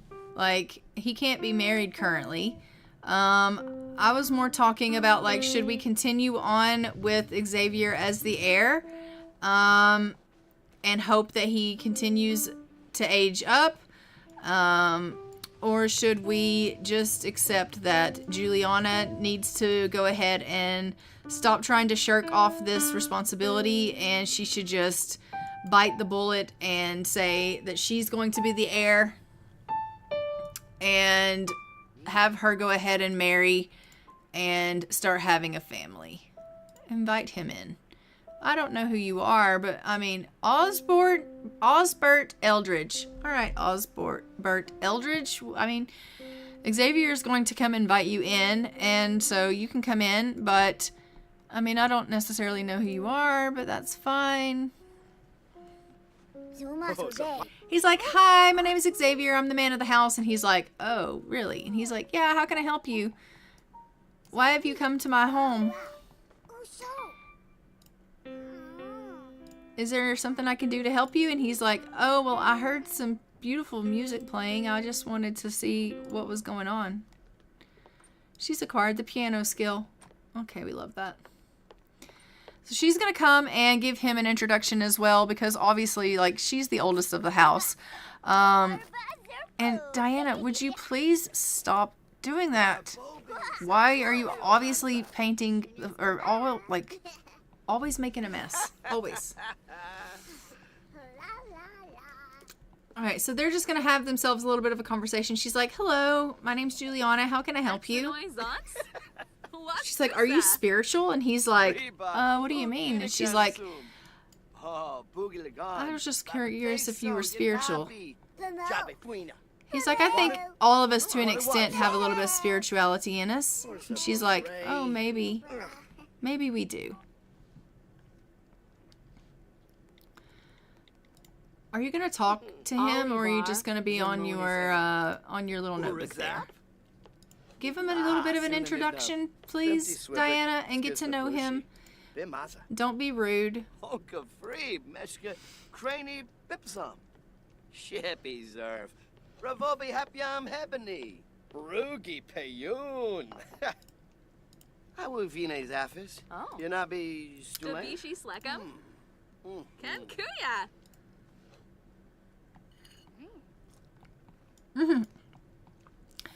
So she's just trying to get to know him a little bit, even though she doesn't really know him. She's, he's just obviously shown up at our doorstep, and we have no idea who he is. Maybe he's the close neighbor. I'm not really sure, but she's trying to be a good hostess, and, she's just like, giving him cooking Shabini tips and Jabbit. trying to Third get to know him system. while she Shima eats in front Corbett. of him, which is kind of not necessarily a good hostess. She could probably offer him some, maybe. She could still get married even though he is the heir. She could still get married even though he's the heir, yes, but she's not supposed to get married yet according to the timeline.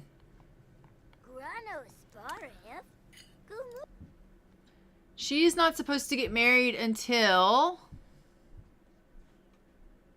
1374, according to the timeline.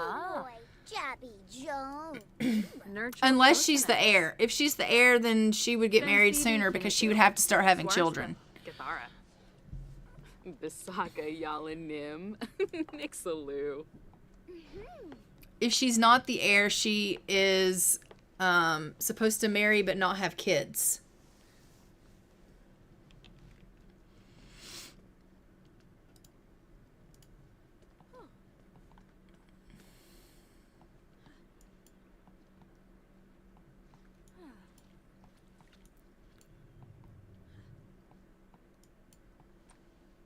I don't care one way or the other which, like, what we do. I just am worried that he's gonna die, honestly. And I keep thinking to myself, like, if we don't make her the heir and then he dies and I've chosen to follow the path of him and then he dies, I don't know which family we're going to take on as the main household. That is my only concern. Because if we choose him as the heir and then he for some reason passes away unsuspectedly somehow, without, like, if he doesn't have kids or whatever the case is, I don't know. I'm not sure. I just don't know what household we would play next. Because we have so many, I don't know which one we would choose. I don't know where he went, but I think he went somewhere. That guy that came over to visit. Maybe he left. She's really taken up a love for playing the guitar lately, and she's getting pretty good at it, actually. It's pretty good. I dig it. I like that she likes doing things.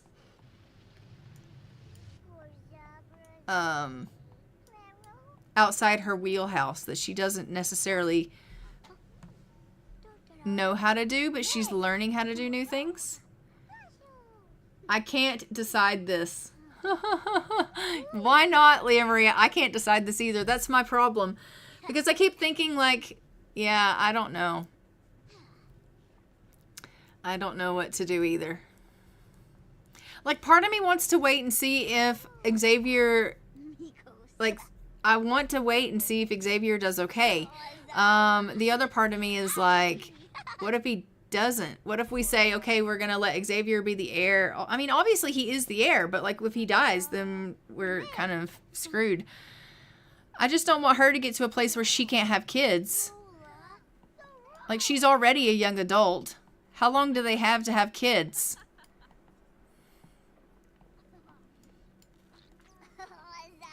Oh, and he's just now leaving. He was still here somewhere. Because it's hard. I know. So they can have kids while they're young adults and adults, right? So she would just have to pop out as many kids if she became the heir as she could before she became an elder and hope that it was enough to make a family if that were the case. That she ended up becoming the heir for some reason.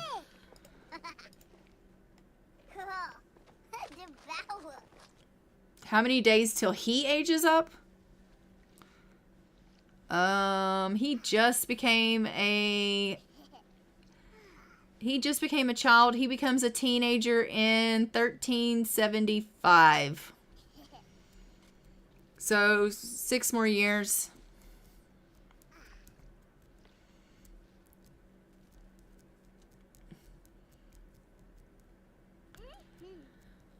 So technically he becomes a teenager 2 years after she's supposed to marry. So we would get her married, and 2 years later, he would become a teenager. So she will have 2 years of being married before he becomes a teen, but she rolled to not have children. So if that's what I'm saying. If we were choosing him as the heir, she's not going to be trying for kids. So her husband would move, I would move her husband in to our house here with us, because he wouldn't be old enough yet to take on the house himself yet. And then once he became a teen, obviously they could go ahead and move into their own place, and then he would be the head of household. And he could then find himself a bride and get married.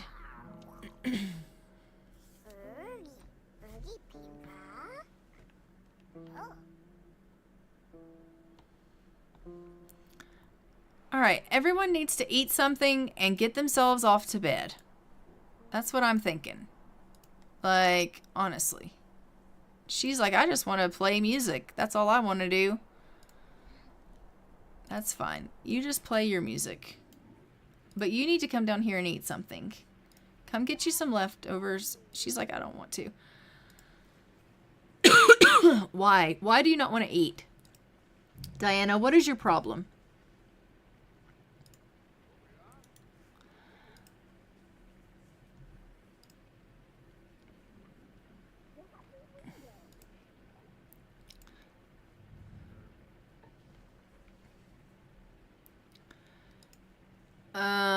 Come get yourself some leftovers, please, and that way you can eat something, and then you can go to bed.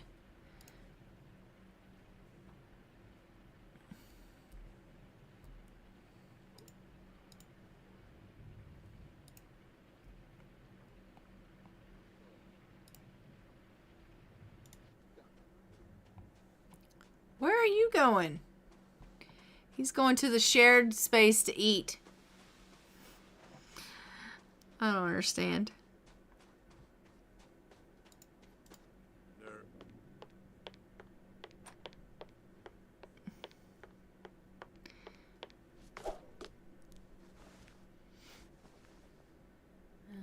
All right, everyone is going to eat and then head themselves off to bed eventually. Look at him in here. He's like, this is delicious. I came all the way out here by myself to eat, but I mean, it's delicious. This is a delicious meal. I don't know your family tree that well.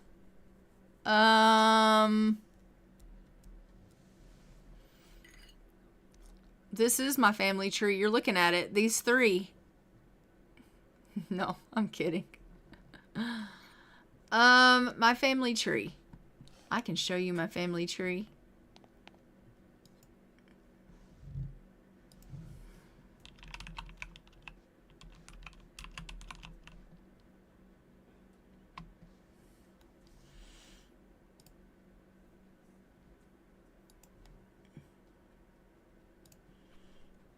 Except it's really big.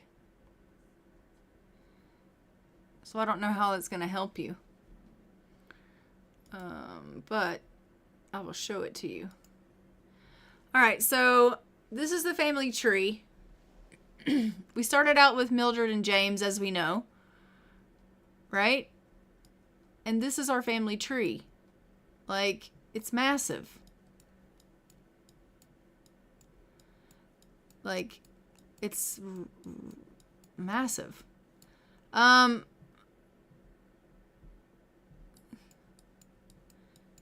228 people on it. That being said, James had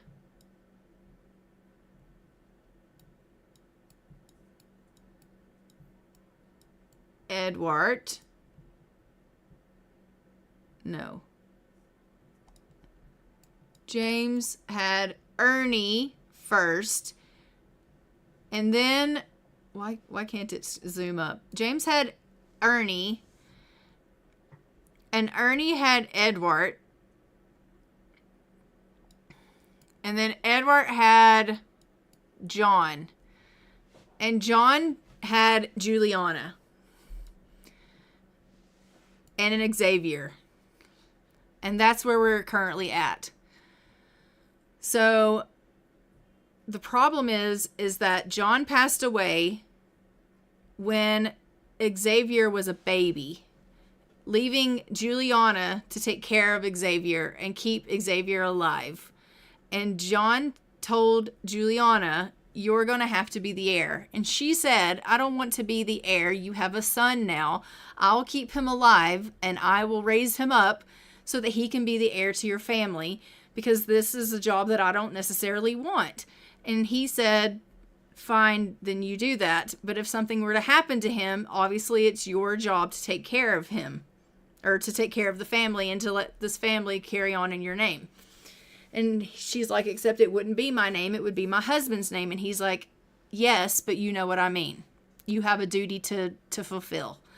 So she basically threw herself into raising Xavier from a baby to now, trying to get him to a place where he could take over this family and produce an heir, right? Like, she's trying to make him continue on the family. The problem is that they have so far faced 2 communicable diseases and the famine and the war. And so she's like, with everything that they're constantly facing, she keeps thinking to herself, he's going to die, because they have lost so many of her siblings. Like, she's had like 15 siblings and they've all died except for her. She's the only one that's made it to a young adult. Everyone else has died. And so she thinks to herself, no one else is going to make it but me. I'm going to end up having to be the heir. And so she's like worrying herself sick over this fact that she actually is going to end up having to take this role that she doesn't want. And she's like thinking, the problem here that I'm having is that I'm worrying myself sick over taking care of Xavier and putting all this pressure on him to grow up and take this job that I don't want, when maybe in all reality what I actually need to be doing is just taking on the responsibility and just being the heir and start producing children so that this family line can continue on, because right now, the way it stands, everyone is just dying. And so she's like, this family's very close to extinction, and instead of allowing it to go into extinction, I should just do my part. So that's kind of where she's lying as far as her thinking goes right now. Like, do I do my part and keep this family from extinction? Or do I wait and see if Xavier is going to grow up to be able to actually make it to be the heir? And so she's struggling with her decision on what she needs to do. Dulce Like has gone into labor. And Allison Petaccia has gone into labor. Okay, so first we'll go see Dulce Like. I'm not sure what you're understanding about worried. Is there another side household you could go to if neither of them had children? Is he fallen his role, and if she was too old? There are no more Arundels. There's no more Arundels that are side households that have men. And Jalissa just died from the famine. So no. The only side households that I have a completely different surname now. I have plenty of side households, but I'd have to choose, or you guys would have to help me choose who to pick as a new family. And our surname would completely change.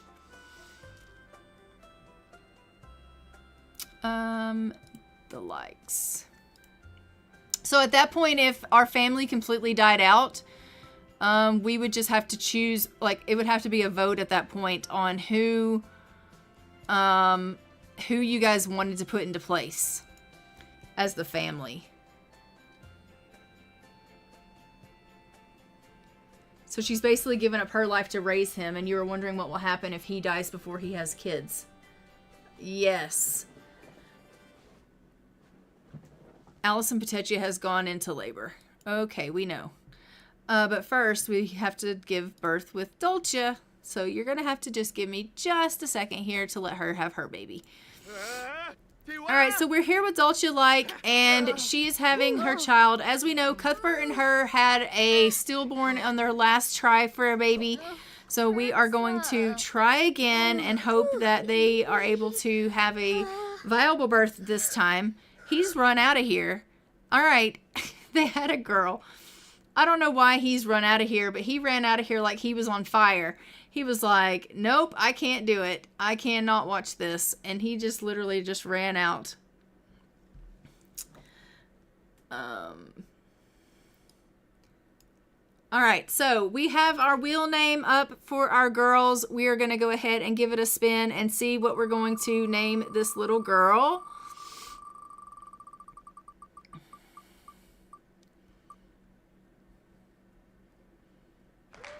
Angela.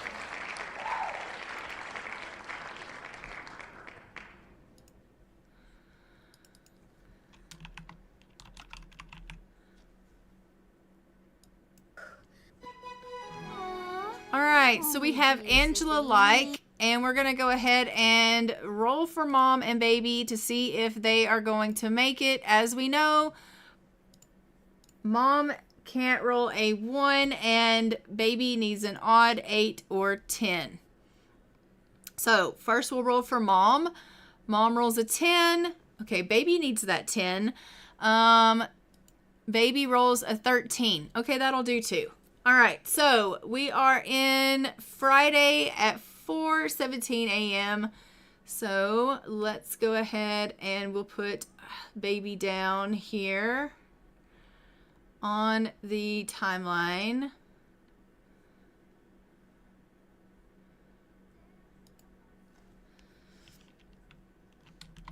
Angela Like.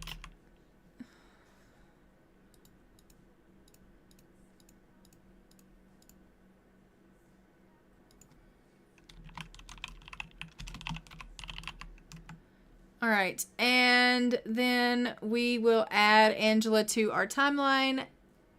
Dulce had this baby. So Angela Like.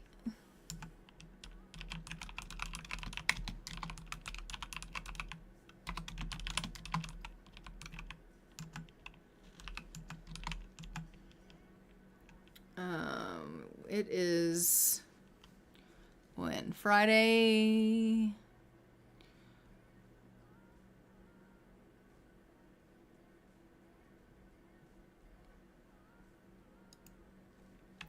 So July 1369.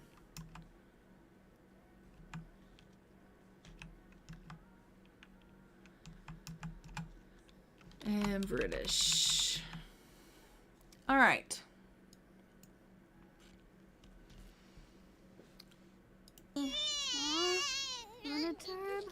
That's perfect. Now we're just going to need to go ahead and age up this little one here.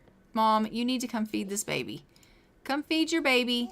She's like, wait, I have to go tell Cuthbert. He's run out of here like he was on fire. I need to let him know he has a little girl. I understand that you need to do that, but, oh, Allison, I'm coming. You mala. I just have to age up this one first. One baby at a time. One baby at a time. Gotcha. So John had no younger brothers. John had no younger brothers. No. Yo, zip. He did not. Khalifa. John had a cousin, Hugh, who I was going to use his family, but then Hugh died, leaving Jalissa as a widow, and then Jalissa just died of the famine. So I was like, okay, well, great.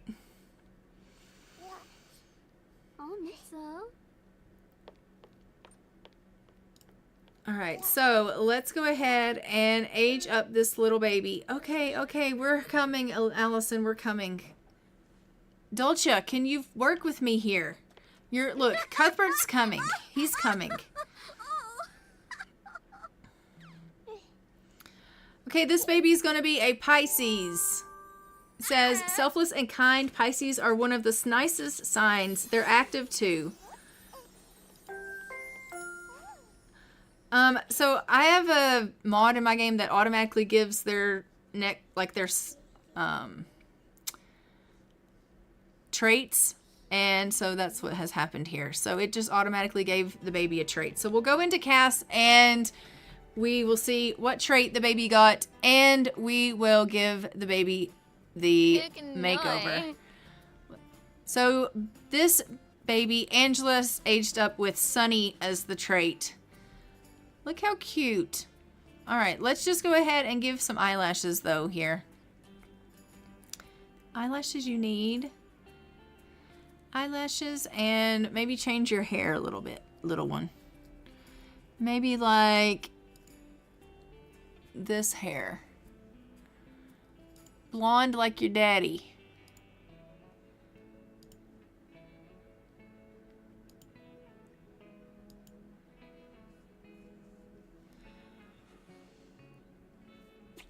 All right. You're very pale like your daddy too. Pale complexion. And the like family is in the color white. I'm like looking around like, what am I looking for? All right.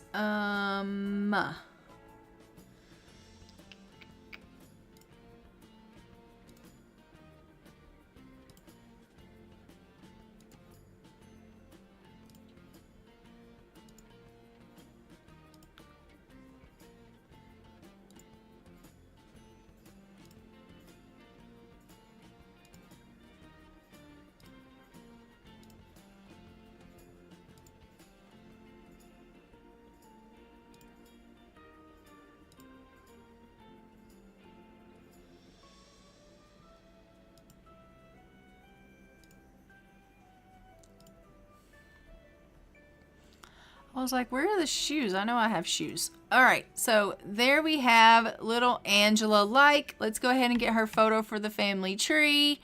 She's super cute. All right. Now we'll go see Allison because she keeps yelling at me.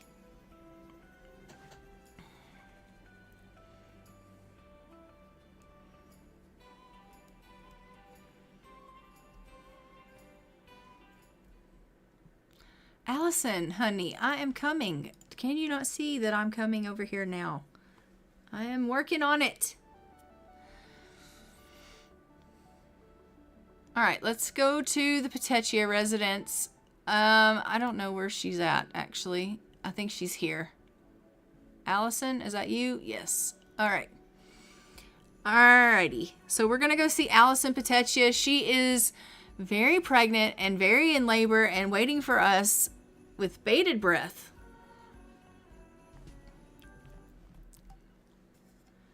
All right, Allison, we're here. You don't even look pregnant. Like, what the heck? Can you not have the baby? Have baby. There we go. Have your baby.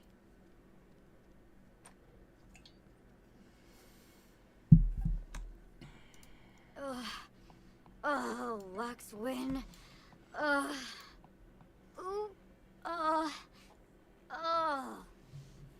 Scoofa. It's a boy. All right, so let me open up the boy wheel and we will find us a boy name.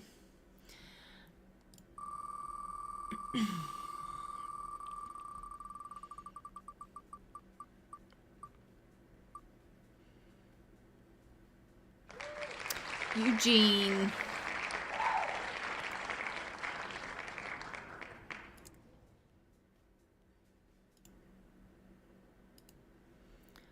All right, Eugene.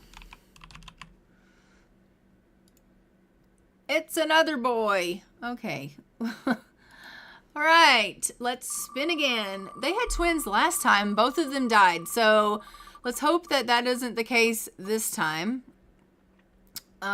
This one is going to be called Dedrick.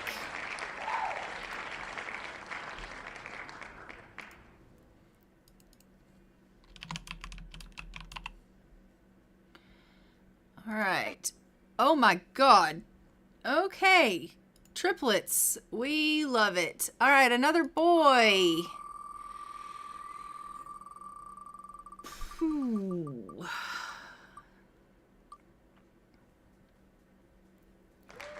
Ulrich. All right.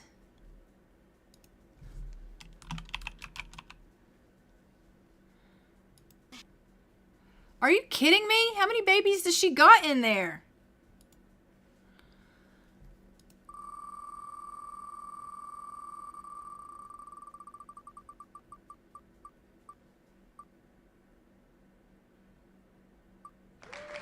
And Sear. Okay.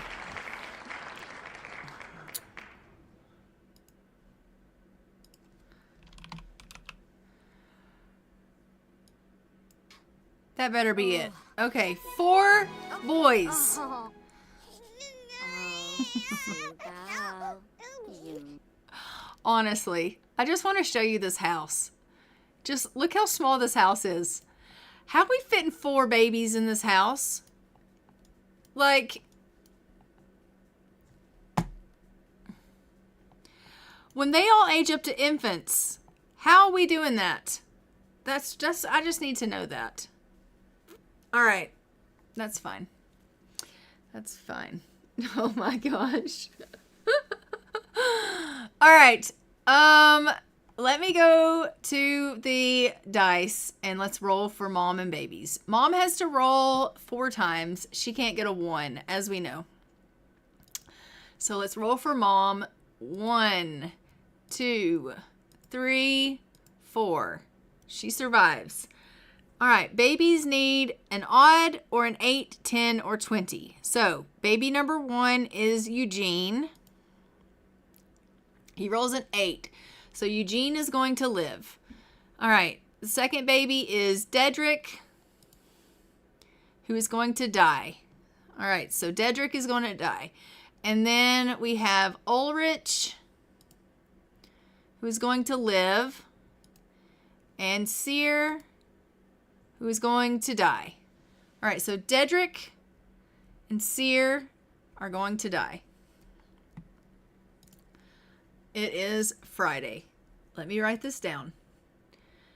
Friday. Dedrick.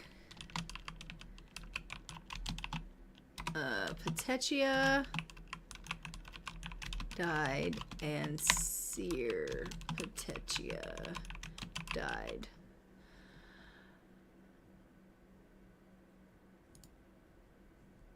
Okay. And then we have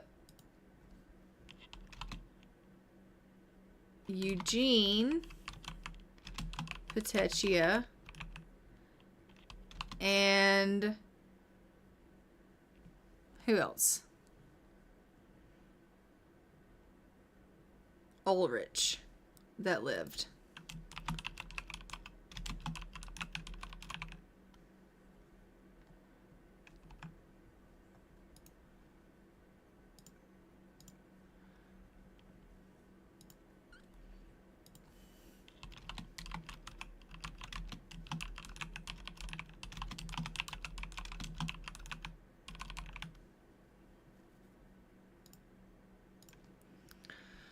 Oh my goodness. I am more shocked that it was all boys. I'm just shocked in general. Okay. So Cassandra Petaccia. She had Eugene Petaccia, and he's the son of Leopold and Allison. 5L. Where are we? We are still in July of 1369.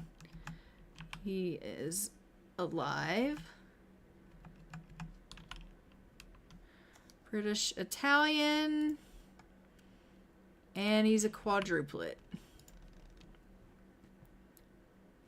All right. And then we had Dedrick Petaccia.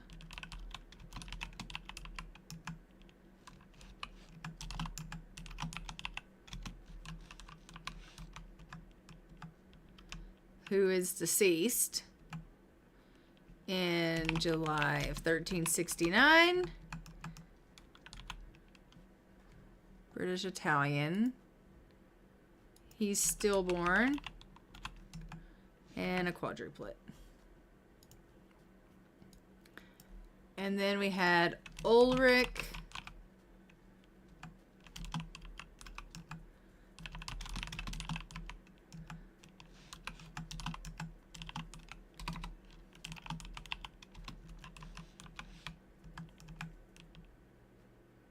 Who is alive.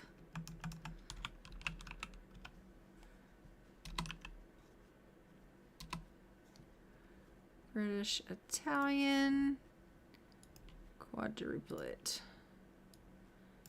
And then we had Theodore Petaccia, son of Leopold and Allison.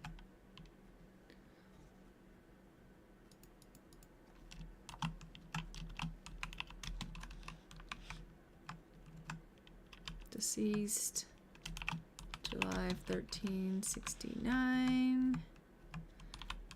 British Italian, also stillborn, and a quadruplet. Okay, we've updated all 4 of our babies on the timeline, and they're listed here on the timeline as well. So now I just need to take away the babies that died and age up the babies that lived. So let's find the babies that died. Dedrick is where? All right, Dedrick is here. Dedrick died, right? Yes, Dedrick and Seer. Okay, Dedrick starves and Seer. Where are you, Seer? All right. Perfect. Okay. We have 2 babies. We're going to go ahead and feed this baby. She's like, but I'm sad about the babies you stole from me. I know. I realize that you're sad they're gone. Berosh. Amudio. All right, let's go ahead and age this one up. And it's 12th night, so they all need to go to a ceremony. So we will have them do that soon. Are you going to age this baby up? She's like, I'm cuddling him right now. Can you not see that? I can see that. Age him up. He also got Pisces. Okay. Well, we love that. And let's go ahead and age up this baby.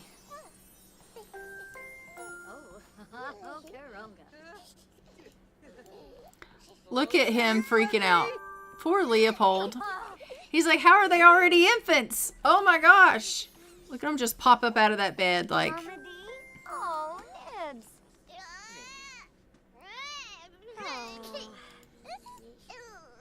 Ulrich got Pisces as well, which makes sense considering, you know, they're quadruplets. All right, so let's go ahead and hop into Cass, and we will give them their little makeovers, find out what their traits are that they got, and then we can obviously get their photos. So first we have little Eugene, who needs to take the skin off because that isn't fitting for him. So let me take that off of you, sir. There we go. All right, so you are adorable. Other than, like, I think maybe that hair needs to go off of you because it doesn't really fit you. But other than that, like, you're super cute. Yeah.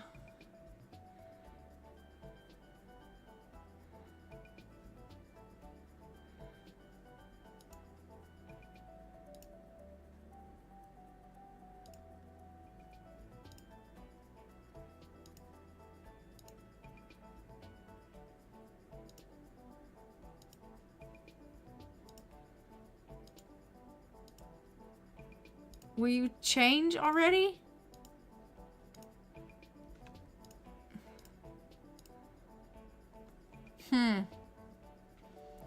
That's annoying.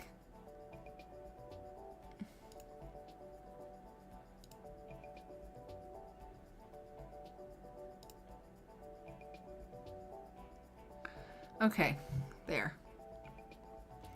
All right, Petaccias are in the green.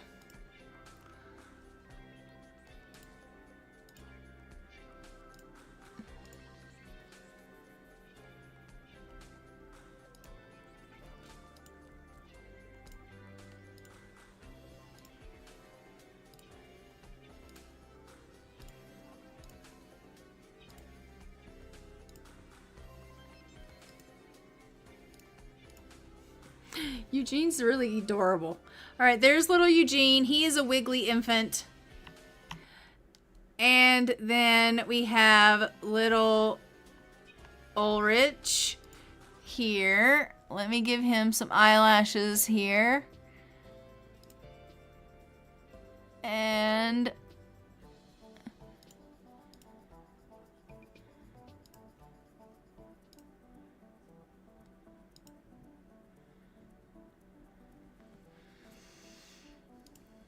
put you in your clothes, sir.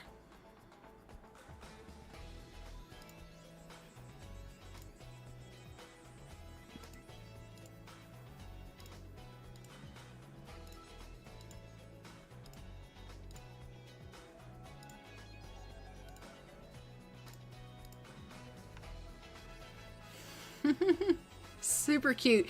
He is a sensitive infant. All right, perfect. I don't think anyone else. Guess you have a mod that allows more babies. I don't think so.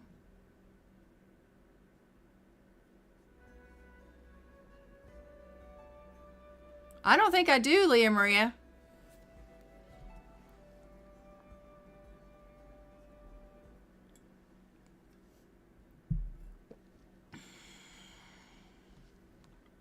And if I do, I don't know about it.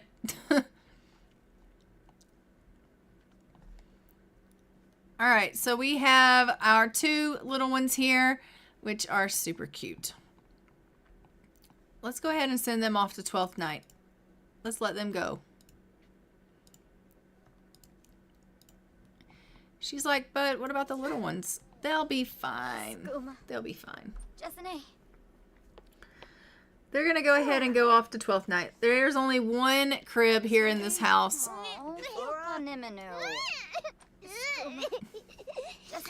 So we know who's the favorite, the one she put in the crib. The other one is just SOL. Are you not going to go to your... Oh, she can't get out, can she? That could be a problem. Let me sell some of these cribs. I mean, we don't need 50 cribs in the house anyway. So that's fine. She's trapped in the house, or in this room. That probably would be bad anyway.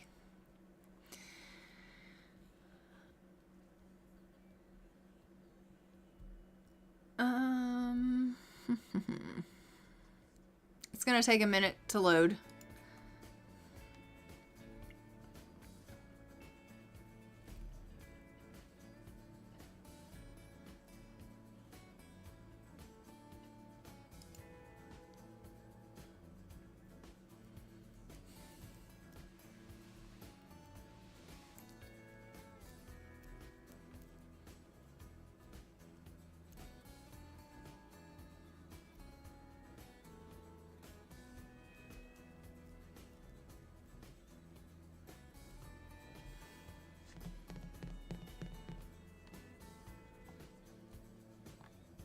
All right, so you can go, and you can go, and you can go. You can move here.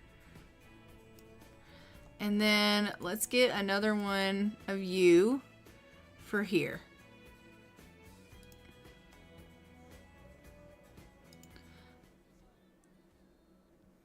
All right, that's good.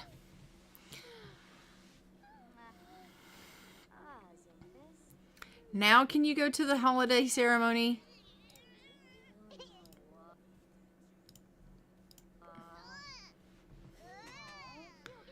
She's like, I can't. Why can't you? Why can't you go?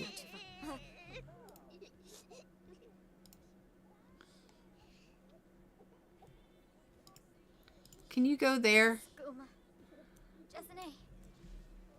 I don't understand.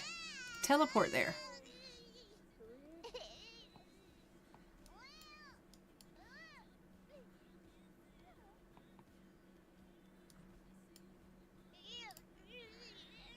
Not sure why she can't travel, like walk through that area. There's nothing blocking that doorway.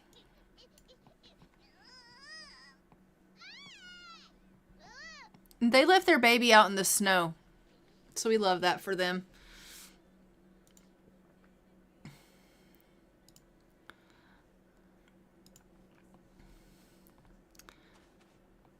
All right, so they've headed off to attend the 12th night ceremony, and their babies have been sent to daycare, which is probably good because they left their baby in the snow. You can set the maximum number in MCCC. Yeah, I think you can do that.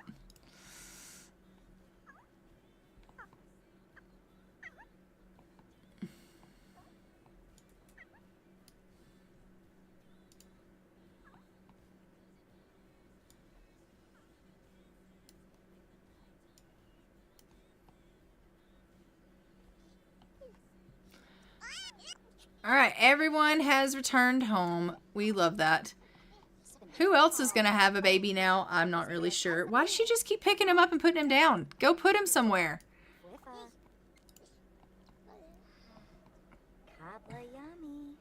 Look how happy she is about having a baby, though. She's like, my last set of twins both died. I had 4 babies. I only got to keep 2 of them, but I have 2 babies now, and she's really excited about it, which we love. You absolutely need to cook something because, honestly, this family is going to starve to death if you don't cook something. So I'm going to have her come in here and cook something.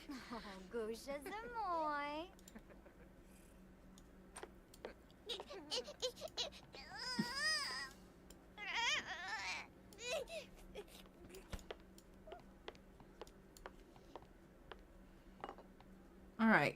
Now, can you actually grab a serving of that? Yeah. Just deal with eating something right now. So this is one of the Petaccia families that potentially could be like... There's just so many families that could potentially... Oh my gosh, that was so rude. She thought that was hilarious though. Oh my goodness. This is... one of the potential families that could be, this is one of the side households. That could be potentially one of the, could be a family, become a main household in the event that something were to happen to our main household. So there are so many of them. I think I have, at last count, I had, 6 or 7 side households. So... yeah, it was ridiculous. But that's what happens as your families grow.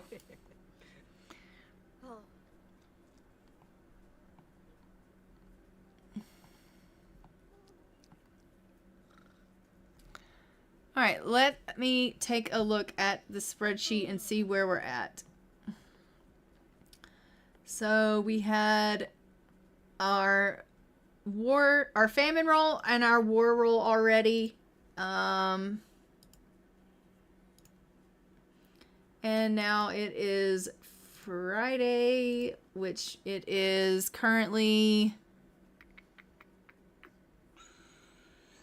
August of 1369. We literally have nothing else going on for the remainder of the year. So unless someone has a baby, we have nothing else going on.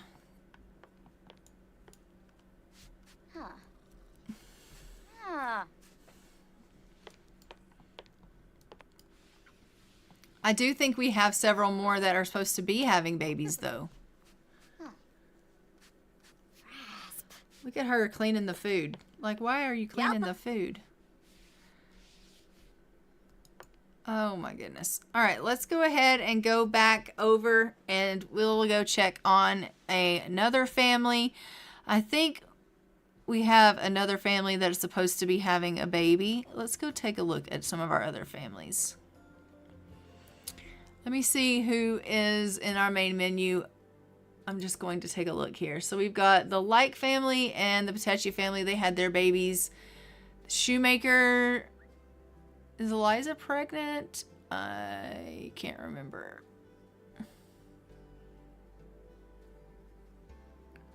Oh, Dolce Like needs to be aged up. So let's go and visit with them again.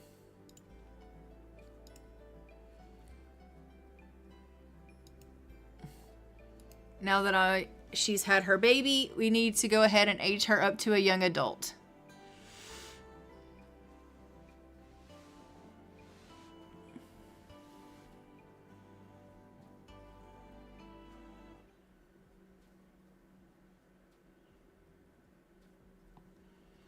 All right, so let's go ahead and age you up to a young adult here since you had your child. You are now aging up. Dolce, you had yourself a birthday. She's like, oh my goodness, that's fantastic news. It really is. Woo. Oh. Ooh, Bankira. Oh, bleesh. Ah.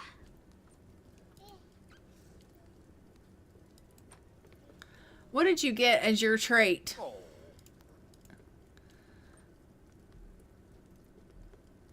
So she's lazy, creative, aromantic.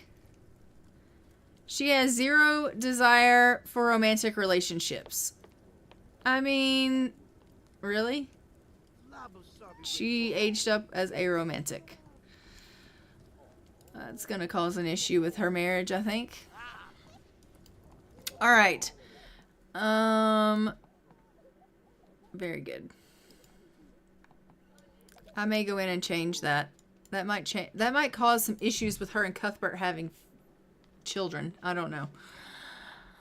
All right, so we have aged up Dolce Like, and then we need to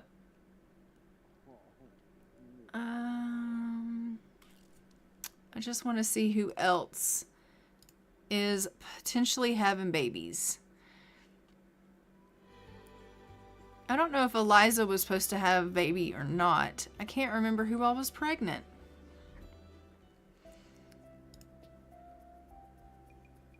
I know they're not having any babies.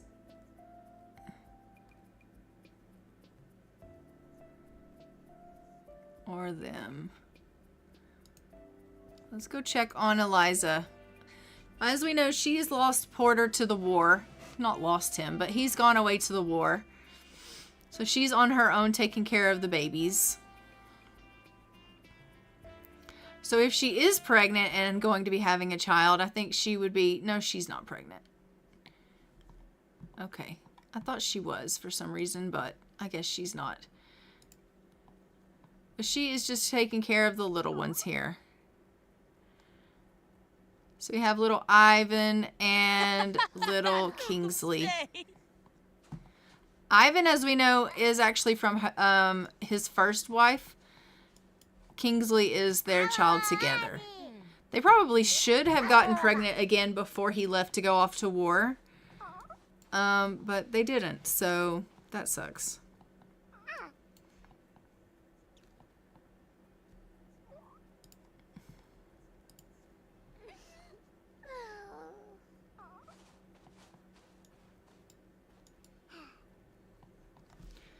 Because now she's not going to be able to have any more kids for 5 years. And so I think that's going to really put a dent in things for them. But, oh well, it is what it is. And you do what you do.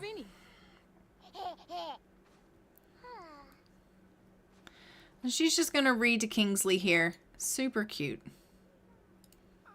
Are you going to read to him? She's like, well, I'm thinking about it, but no, maybe not. She socialized with him for 10 times, but she's not actually going to read to him. Well, why not? because she's going to build a snowman instead. Okay, well, do you want to build a snowman? Come build a snowman with your mom. A snow pal. Come on, come do it. He's like, I don't want to do that. I'm going to come watch her do it, though. Oh, she's done. Okay, well, that was quick. I'm up in here.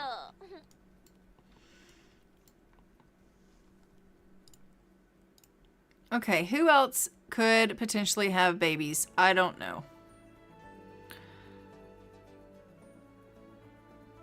I don't think there's anyone else that is pregnant, actually. And if there's not, I'm probably going to leave it off here because I've been going since 11. But I just want to check. So we've got Arundel, Petaccias are not. McNally's, I don't think were. The Bermans can't. And she was not pregnant either. So I don't think so. I don't think anyone else is having any babies. So that being said, I think I'm going to go ahead and leave it off here. And I'll just play out the last day off camera. And I will get us some photos of what needs to take place as far as like pictures for the new decade coming in and what our family looks like for our banner. And I'll get that all taken care of and set up and show you what that's going to look like for our next decade coming up. And then I will see you guys again for our next stream in the new year.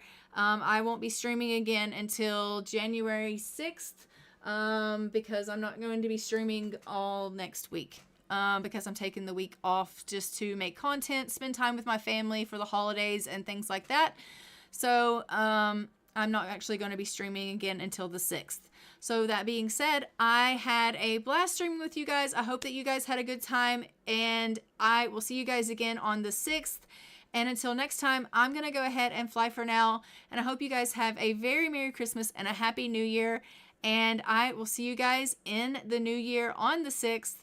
And until then, I will see you guys in the comments. And yeah, I hope you guys have a very, very happy holidays with your family. And stay safe and have a lot of fun. And I will see you guys then. Bye, Ravens.